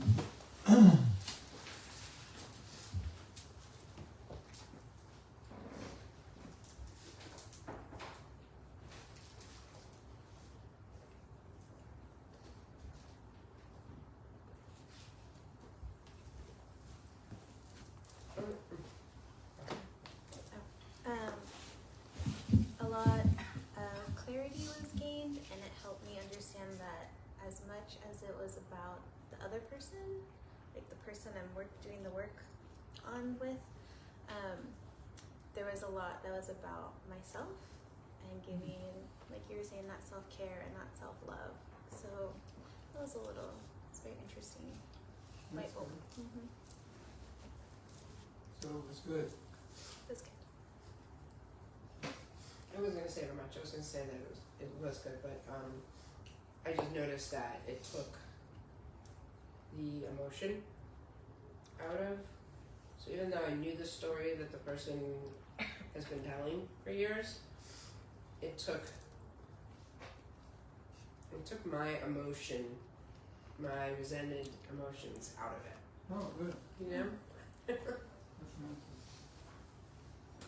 You entered more into it. Huh? You entered into it a little more compassionately by telling it, right? Yeah. Yes. Good. That's correct. That's what I would say. Thank you. I tried really hard to, see things from the other person's point of view, and I feel like I kind of like even stretched to, present that person as a good person who actually had good reasons for doing what he did, but I wasn't convinced. No, it's not, if he doesn't have good reasons, I mean, why did he do it? I don't know if it's good reasons, and understand it. Yeah, I didn't do that.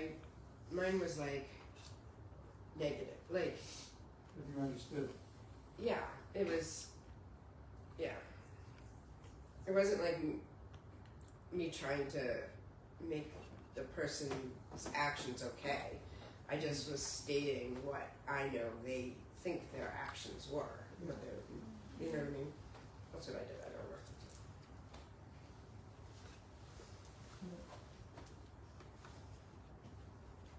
Your person thinks it's Krishna conscious, whatever you do. Yeah, Yeah, he thinks he was just doing the best thing, yeah, yeah. protecting, doing his duty as a father and husband. Exactly. And that he doesn't have the vision to see otherwise. Or he doesn't want to, or he can't, or whatever. Yeah, like he's unable to see how his actions and attitudes and beliefs and behaviors basically. Like, You know, one thing that might help is that, I don't know if this is related to you, but some people are born with brains that can't see nuance. They can only see black and white. And, you know, if you meet them, you kind of know, because you're trying to reason with them, and you're like, no, it's like this. And I say, well, you know, there's another side. No, there is no other side. yeah. So in that sense, in empathizing with them, it's just, well, that's, because I know people like that. And sometimes they're very insensitive, but it's not. And they think they're sensitive. They tell you, I'm very sensitive. But they're not, because they can't think in any nuanced way. And it may upset people. They feel misunderstood because this person only understands it one way. So it doesn't mean they're good, it's just you understand. That helps, right? You already knew that, right?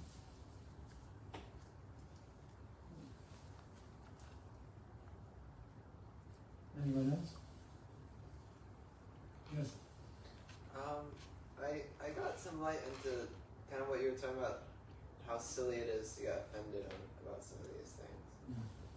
So Oh, good. Yeah. Yes. I felt some change of energy within myself. In a good way? In a good way. Nice. Yeah. I felt something got cleared up. Nice. Yeah. Good. Okay, now we're going to do an exercise that's fun. The hard part is over. Now it's all fun from here on. So, we're going to do the exercise in reverse that we did with how your resentment feels. This exercise is how would you feel if you had no resentment? And just allow yourself to feel that. Now, it's an imagination. Maybe for some it's not an imagination, but if it is imagination, you allow yourself to feel it. If I had no resentment at all within me, what would I feel like? And allow yourself to experience that. Because it's important to be able to connect with what it would be like not to carry that anymore, because it will be a strong impetus to let it go. Can we do that? So just, sit and imagine and come up with an analogy of how you feel. And if the resentment is gone, how does that feel? And what's your analogy?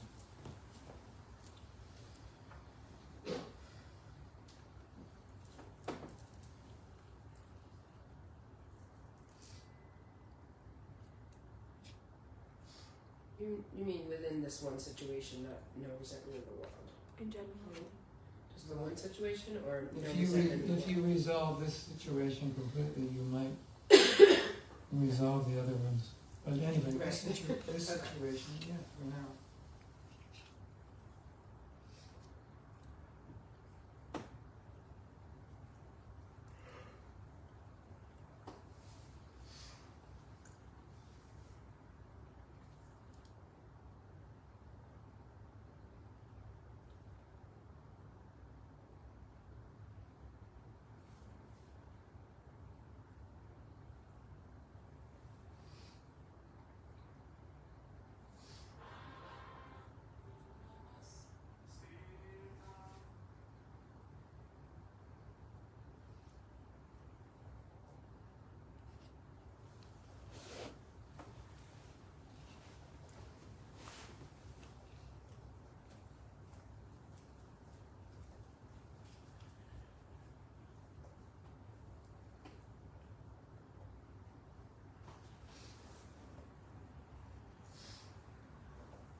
Okay.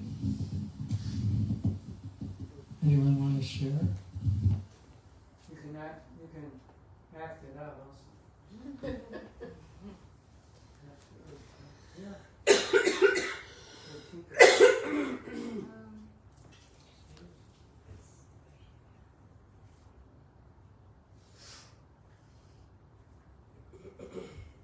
Govinda, yeah. I'm able to feel self-love for myself, kind of compassion for myself, and I feel myself loved. Nice. Self-forgiveness also. You can, sometimes we need to practice forgiving ourselves.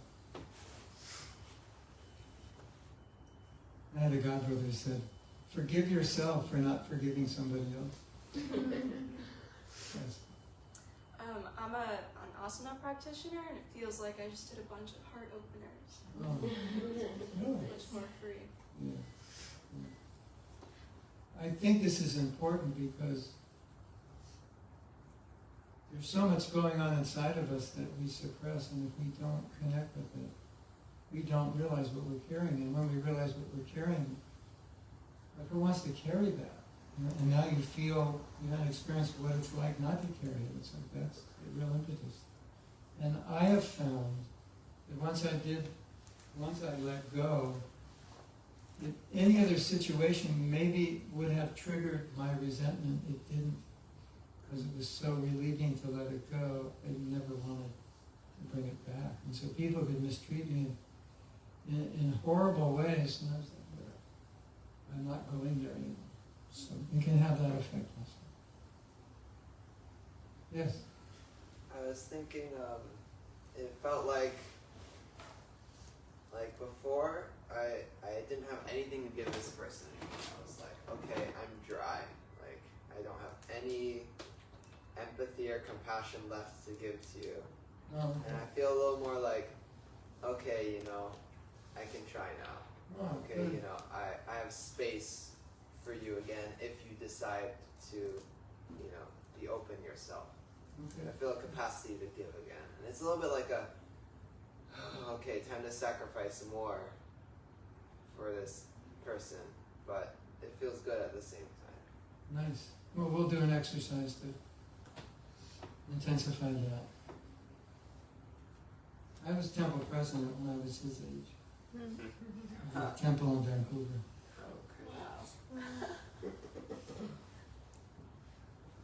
Yeah, that's what I said. Oh, Krishna. when they told me to do it. Anyone else? I feel like it's kind of like a process. I guess the image that I got was, sometimes you go to a mountain, like in the Himalayas, there are these like little pipes that are sticking out of the mountain, and there's some spring water that's just continually flowing out of it, and it goes into a little, because it's making impact, it makes like a little, little pit in the earth. And so the water's flowing into that pit, filling it up with nice clear water, and then going down the stream. So I was imagining that resentment is like a big ball of mud that's there in that pit, but the spring water is like coming, and the water is kind of like forgiveness, or at least the desire to forgive, the desire to let go. And then what that does is it gradually breaks the mud ball, and then bit by bit it chunks away and gets washed away and gets washed away, and then gradually, it's clear water and it flows nicely. So I was thinking that, I've been going through this over years, trying to let go, trying to forgive, and it's gradually chunking away. It's gradually breaking up. It's gone from Krishna, can this person please just die,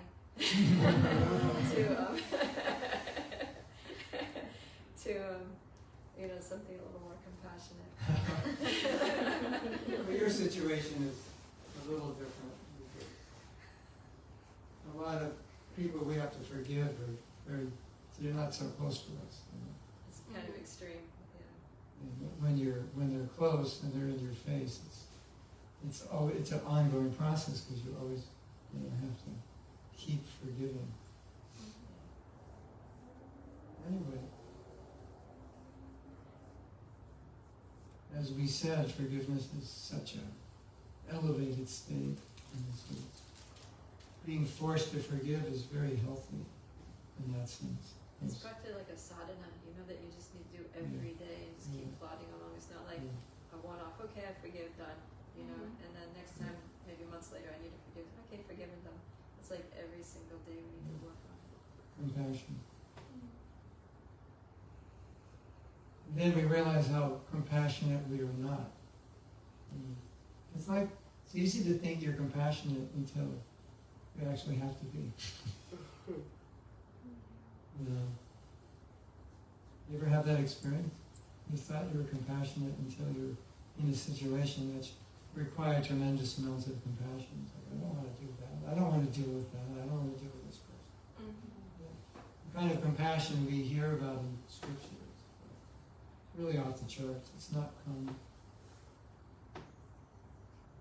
But we do our best, and we have faith that Krishna will help us. Anybody else? So we'll do 2 more exercises. That sound good? Yes. Okay. So I described this exercise last night. One of my favorite. This requires that everyone is really awake especially me, when I explain the exercise. Everybody gets confused with this.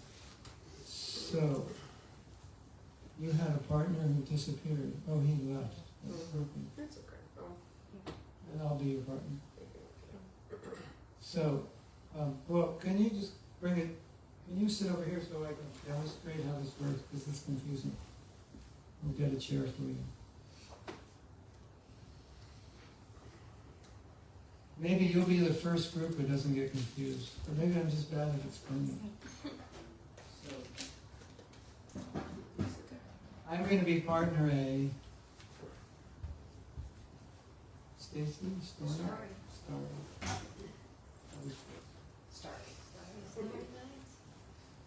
So, I'm partner A, Starry is partner B. I am Krishna, just temporarily. I'm playing the part of Krishna. Starry is playing the part of Mahatma. So now, as we explained last night, we're going to have to tell the story from Krishna's perspective. So I'm going to speak to her the story, and I will imagine how Krishna saw it. So I've done this before, so I can tell what I said. That I wanted to teach you compassion, and you didn't get it. And I put you in this situation, and you had an opportunity to be compassionate on this person, but you weren't.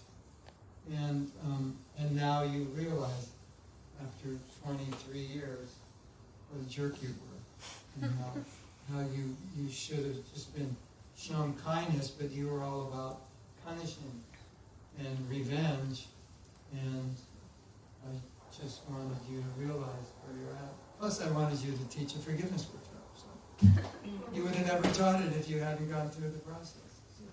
Something like that. Right? So whoever is A is Krishna, whoever is B is you, and you are Krishna talking to yourself. It's quite a mystical experience. Sometimes devotees get, like, was that me speaking or was that Krishna? Because some of it is so, it's so transcendental. You're like, I couldn't have said that. It's Krishna. Okay? So any questions? So, when you finish, I don't think you're going to speak Bhagavad Gita, 18 chapters or anything. So when you finish, then shift over and you part.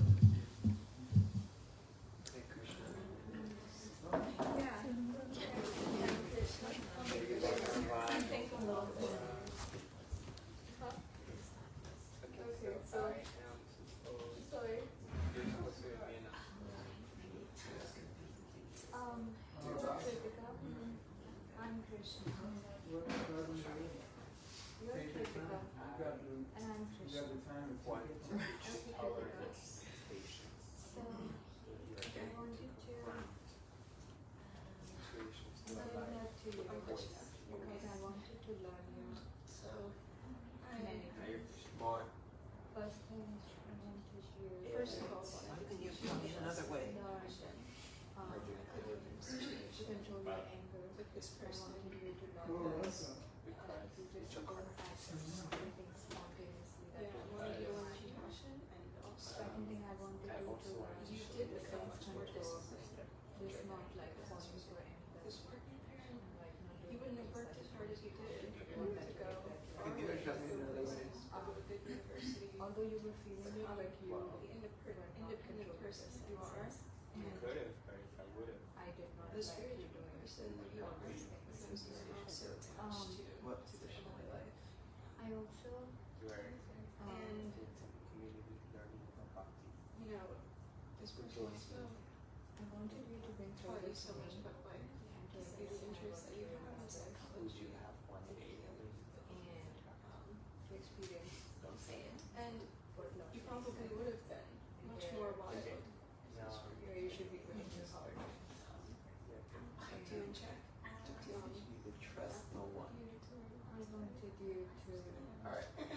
I'm Krishna. to have more trust in me because you were calling me helplessly. I wanted Taught you to not you be to docile. So To for your relationships children to be very to know how to be there. recognize signs. you learn those lessons to be Yeah, maybe. Can you make it someone else?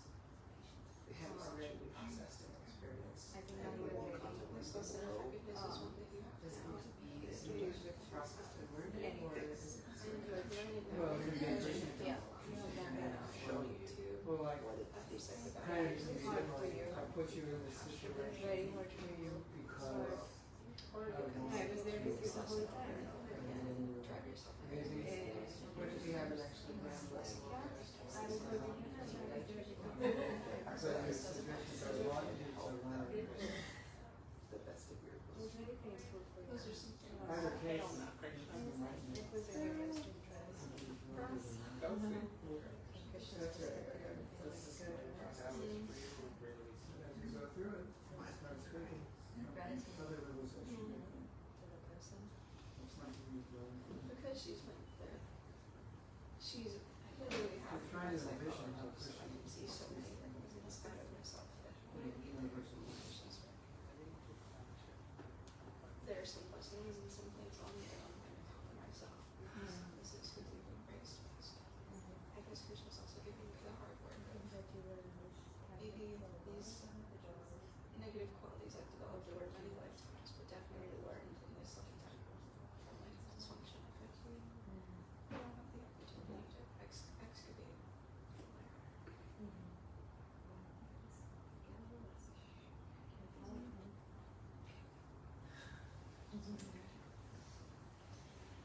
Should I go? Are you a Krishna?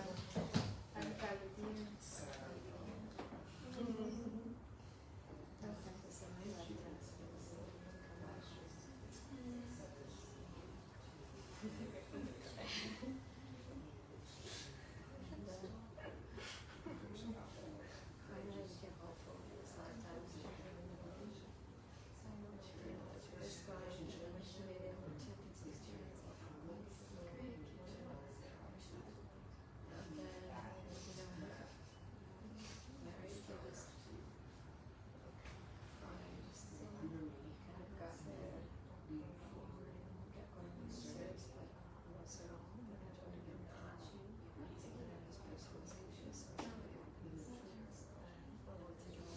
Fantastic.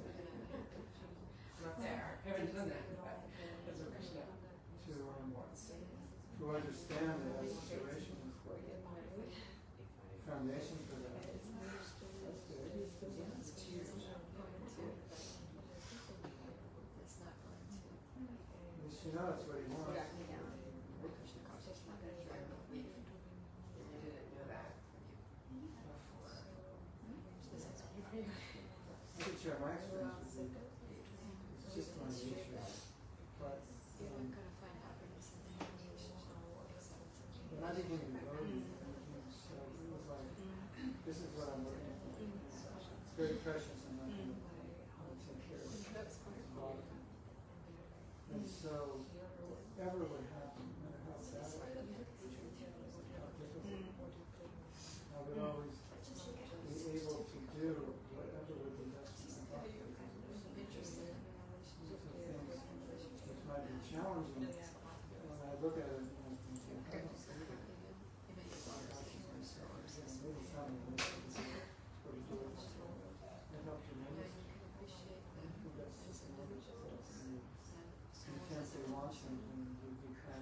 works now. You're gonna be able to do things you could never do. For giving me grace. And all your desire in Krishna consciousness strengthens the desire to do things.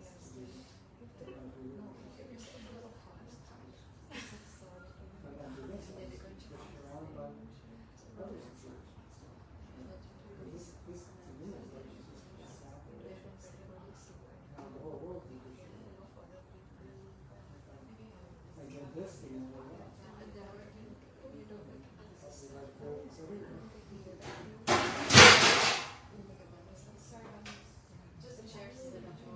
that was a good time. Yeah.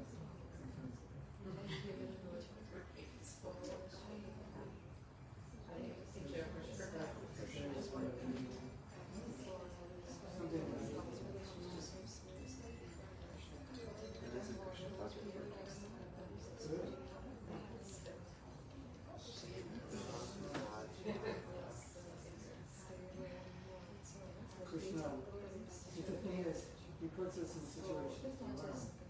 Problems we all learn. One knock on the head, now I'm going to two. Hello, you're here. So it's so beautiful once we say that. I have to bond with the head. Now we can see it.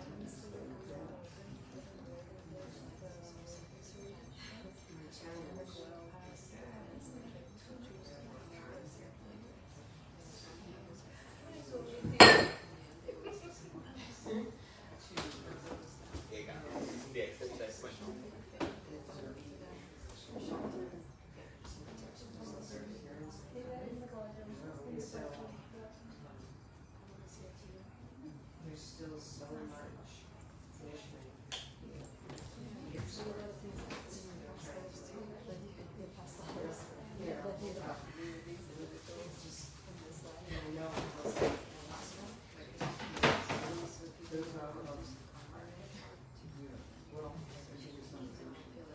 There's a verse in Srimad Bhagavatam, and the devotee is saying,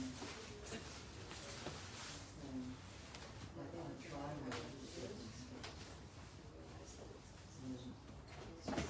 It's happening. Your mom cooking something. I'm trying to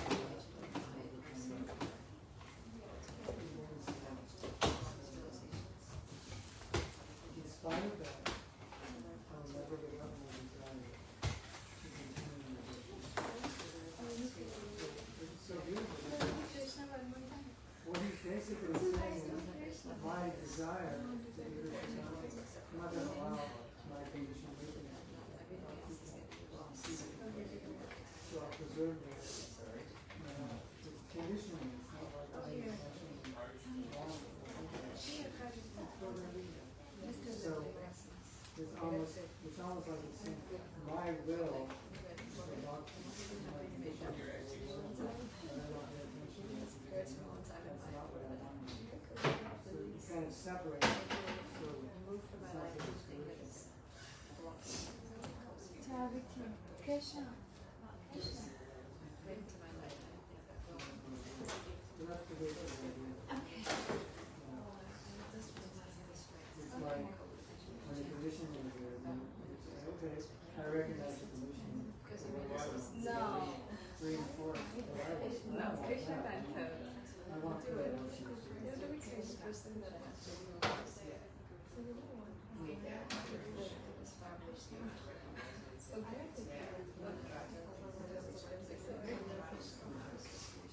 You connect with what. Oh, now I'm Krishna.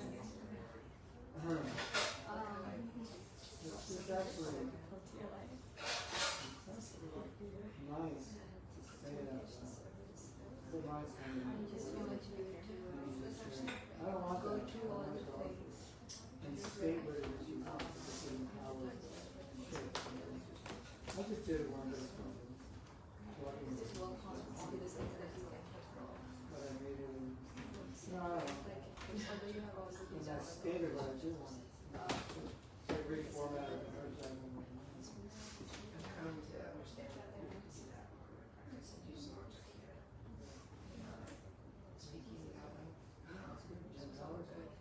because the mind's getting negativity. So we need to feel positive. Because I just feel like it's just miles. Yeah, you have already done it. Talk to me into something. It's like you have become so strong now. And You still hold any resentment towards You know, it's like yeah, it was you desire to be Krishna conscious and strong. You kind of figure out how to deal with all this other stuff. response to In your a way that can be damaged. That's getting discouraged by. I mean, all that other stuff is discouraging. And it's even more discouraging when you practice for 50 years. you can't figure out. You're not even a devotee, 50 years of channeling. So it gets more discouraging. You have to have a process of like self-compassion.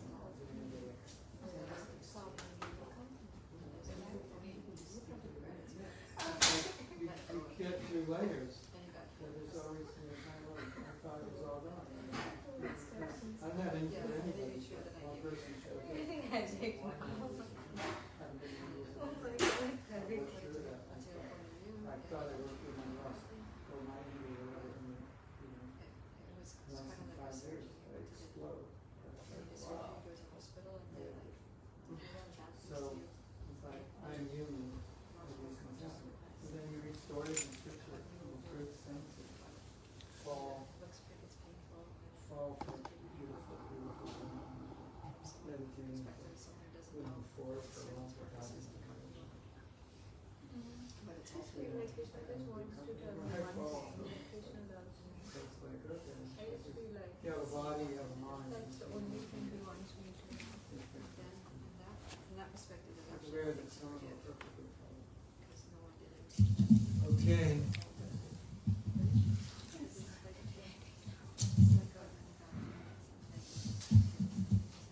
Anyone need more time? How did it feel to be Krishna for 5 minutes? Don't get any ideas. So, anyone want to share anything? What did Krishna tell you? 19th chapter of Bhagavad Gita.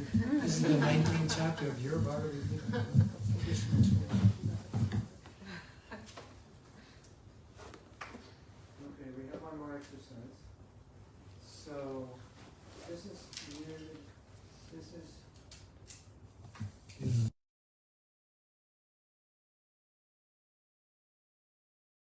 You are forgiving or have forgiven, and you're going to appreciate that. However difficult that's going to be. But it's an important exercise because it just helps the heart to appreciate. So, I'm partner A, Starry's partner B, and she is now the person I'm forgiving, and I am still me. I haven't incarnated. It's me speaking to her, saying, so and so, whoever I'm trying to forgive, I'm trying to forgive Krishna Das. I appreciate that you're like this, I appreciate that, I appreciate this, I appreciate that. I appreciate this and that. That's all it is. And then, at the end of it, you take a virtual handful of flowers and you offer them blessings, like blessing that you'll be happy and prosperous, and you throw flowers. Can you do it? You know, the pure devotees are blessing people who are trying to kill them. I doubt anyone is faced with that. So, and as we said, practice it, just do it and see what happens. Can we do it? Where's your partner? I can manifest him in my mind. Okay. He went to go do something. Yeah, they do have, in psychology, they do have exercises where you speak to an empty chair. Yeah, I was gonna say. He's One of sitting you. right here. Or you could speak to Star. And it's up to you. No, just talk to him. Okay. Speaking to the pillow, that works. All right. Okay. worshipping the pillow. People are going to come in and go, oh my God, these guys are doing crazy stuff here.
It's all good.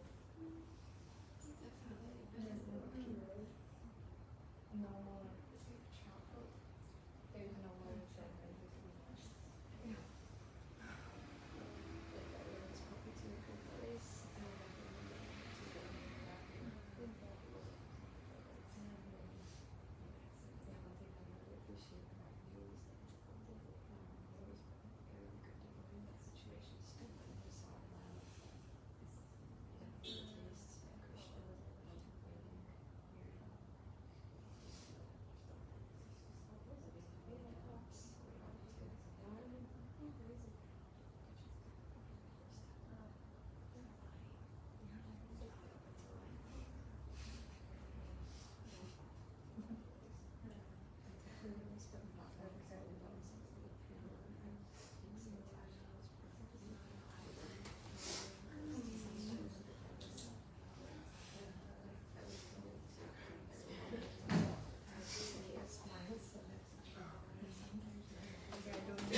How old am I?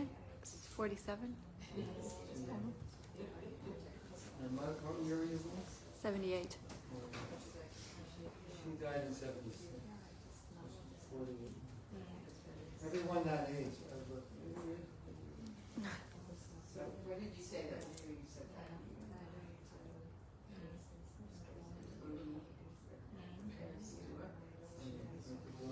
When children become devoted, the parents become devoted. That's the blessing of it. Then I said, I'm wondering where my mother is. They were 76. Summer of 76. So that would mean she would be born like March of 77.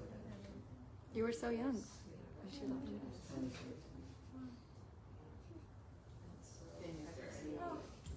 One I hope exploding. This was the last exercise I did. We don't have anything after this. I mean, he passed and you weren't a devotee. Go ahead. You were not a devotee when you passed. No, it's a she. I mean, I wasn't voting. You're good. She's good. Everyone's good. You know, my mother was really upset when I became a devotee. And I always think, like, oh, nothing better that I could have done for her.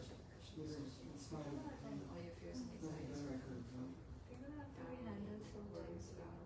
Become a devotee because now she's a devotee. I found a devotee alone. I thought she was born. I wrote my sister. I wrote my sister and said, "What luck did I have?" And I asked this devotee, "What month were you born?" And she's like, and we asked one astrologer, and he said, "Yeah, that's your mother." But this guy says whatever you want. He asked another one. Anyway, Prabhupada said,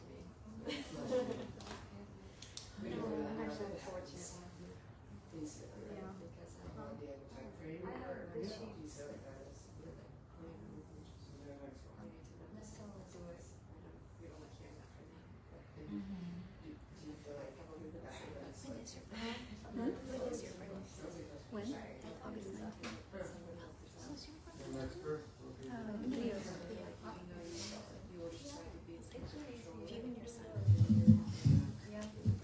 That would be crazy. okay, everyone. I have some bad news. Just realized I said We have to end. We have to end. But we want to hear from you before we end. So, what do you want to say? What do you want to tell us? Tell us anything you want. Yes.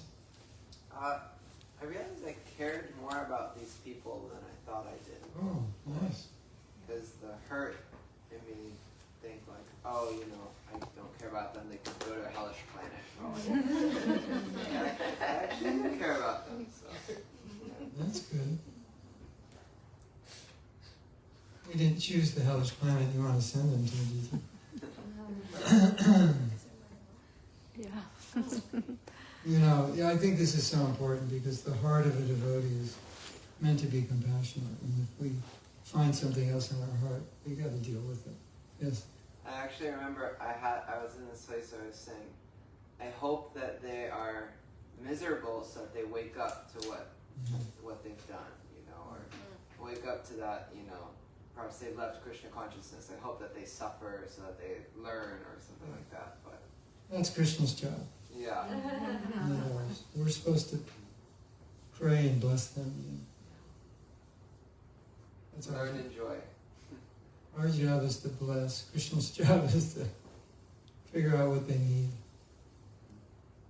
Yes. So when I was speaking as Krishna, and Krishna was speaking to me with a lot of love and care and compassion. Nice. And he was pointing out to me how all these things that happened were actually, you know, for my own good. And at the end of that, I was thinking that, you know, like that person actually did nothing but catalyze so many good things, so many realizations of lessons, and leading me to a better life. And And so really there's nothing to forgive. Wow, that's beautiful. Because the person just did nothing but help me.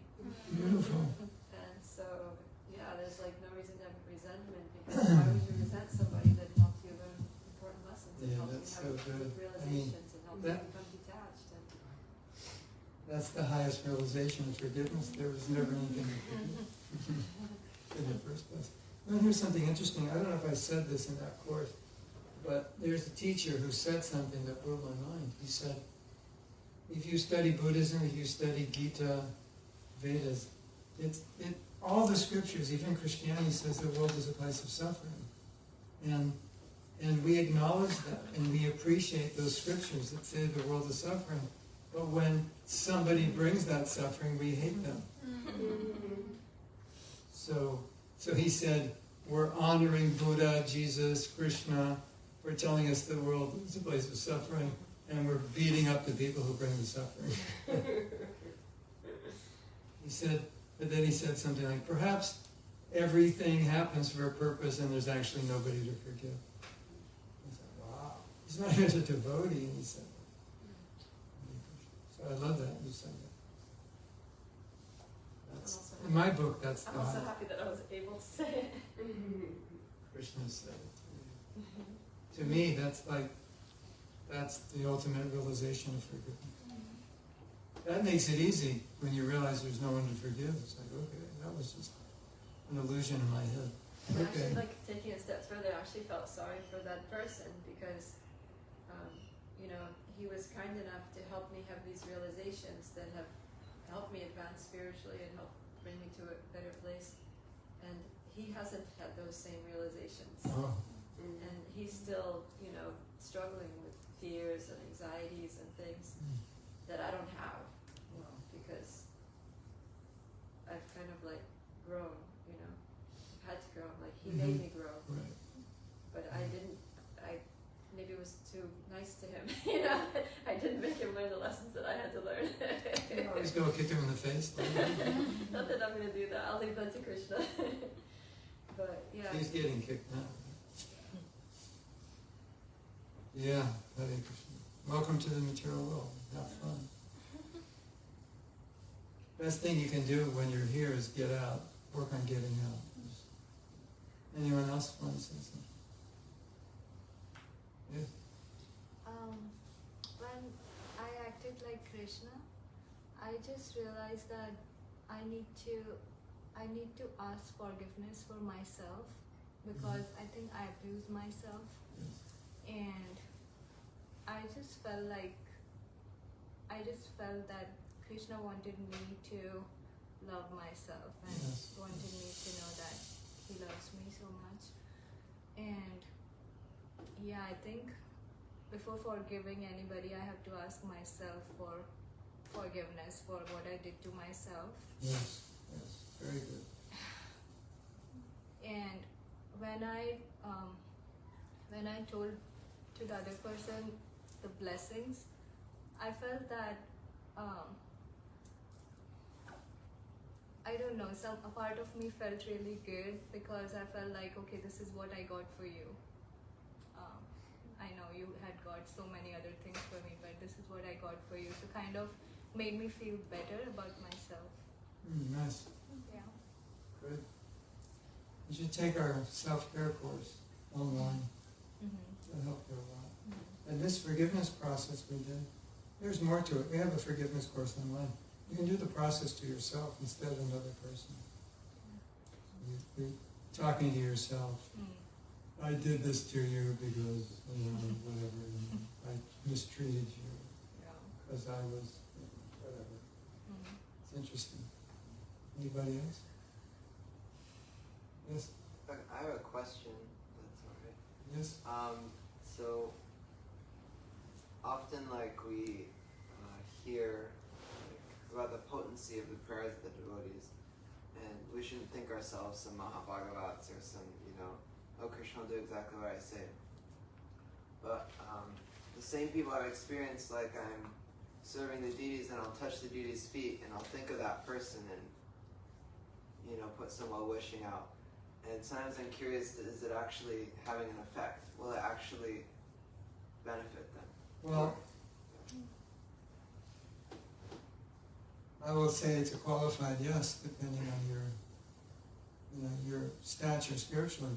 But Vishwanath Chakravarti Thakur said that the devotee points where he wants mercy given, and Krishna gives mercy there. And I've seen it.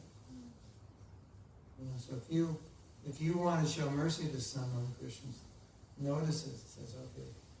I've seen it in the field of spreading Krishna consciousness that sometimes you take compassion on someone and you can see they become Krishna conscious very quickly and very easily because you become their well-wisher on a subtle level. You're always praying for them. And that's what spiritual masters do for disciples. They're praying. So that is the process. Whether you can say, are my prayers or your prayers, what can we say? But that's the process, so we should continue to do it. That's all I would say. Just keep doing it. Oh, I have a story for you. One devotee was with Prabhupada. They were sitting together, and Prabhupada told the devotee to pray for him. The devotee was shocked. He said, Prabhupada, how can I pray for you? And Prabhupada said, you're a devotee, Krishna will listen to your prayer. Wow. So, that's the answer. Yes? When I was in Gatesville, there was this one boy that, we were doing a Krishna lunch at the side porch there, and I was doing, taking the money, and the other girl was serving the food at prasadam. So there was this one boy that would come, quite frequently, maybe 2 or 3 times a week. And he was we would always just talk to him, hey, how's it going, how's school? Never anything Krishna conscious, just small talk. And he would always small talk back. And he was this cute boy and sweet and, a kid. And every time he would leave, me and the other girl, it was Prema-Rita, most of you know it. Prema-Rita and I were his name's Nick. So Prema-Rita and I were I want Nick to be a devotee. I was he could be a good devotee. Yeah, he's devotee material. We always talk every single time. And then we started actually praying, dear Krishna, please make Nick a devotee. Please let Nick be a devotee. He's so nice. And he becomes a devotee. He's such a nice devotee, And then gradually, Nick started coming to programs. He started chanting Hare Krishna. He came on our India Yatra, and he's getting initiated in May. Wow. And the funny thing is that, when devotees ask him how he came to Krishna consciousness, he's I don't know, Prabhupada Priya and Prabhupada did something to me. You guys are dangerous. He's I have no intention. I was not interested. And then somehow something just happened and I don't know why. Beautiful. Yeah, you know Nick? I know Nick, he's a good friend of mine. He's awesome. Really? He lives in the temple now in Brooklyn. Yeah. Yeah. My Nick. My baby. Nick's awesome. I know Nick. He drove me to a program 2 hours away in the middle of the winter in his car with no heat. That's why we wanted him to become a devotee. Okay. Well, thank you for coming. And Hare Krishna to all of you. Nice being here. And I don't know what I'm doing tonight, but I'll be hanging out somewhere. Shri Prabhupada ki jai. Prabhupada ki jai. His Grace Mahatma Prabhu ki jai. Prabhupada ki jai.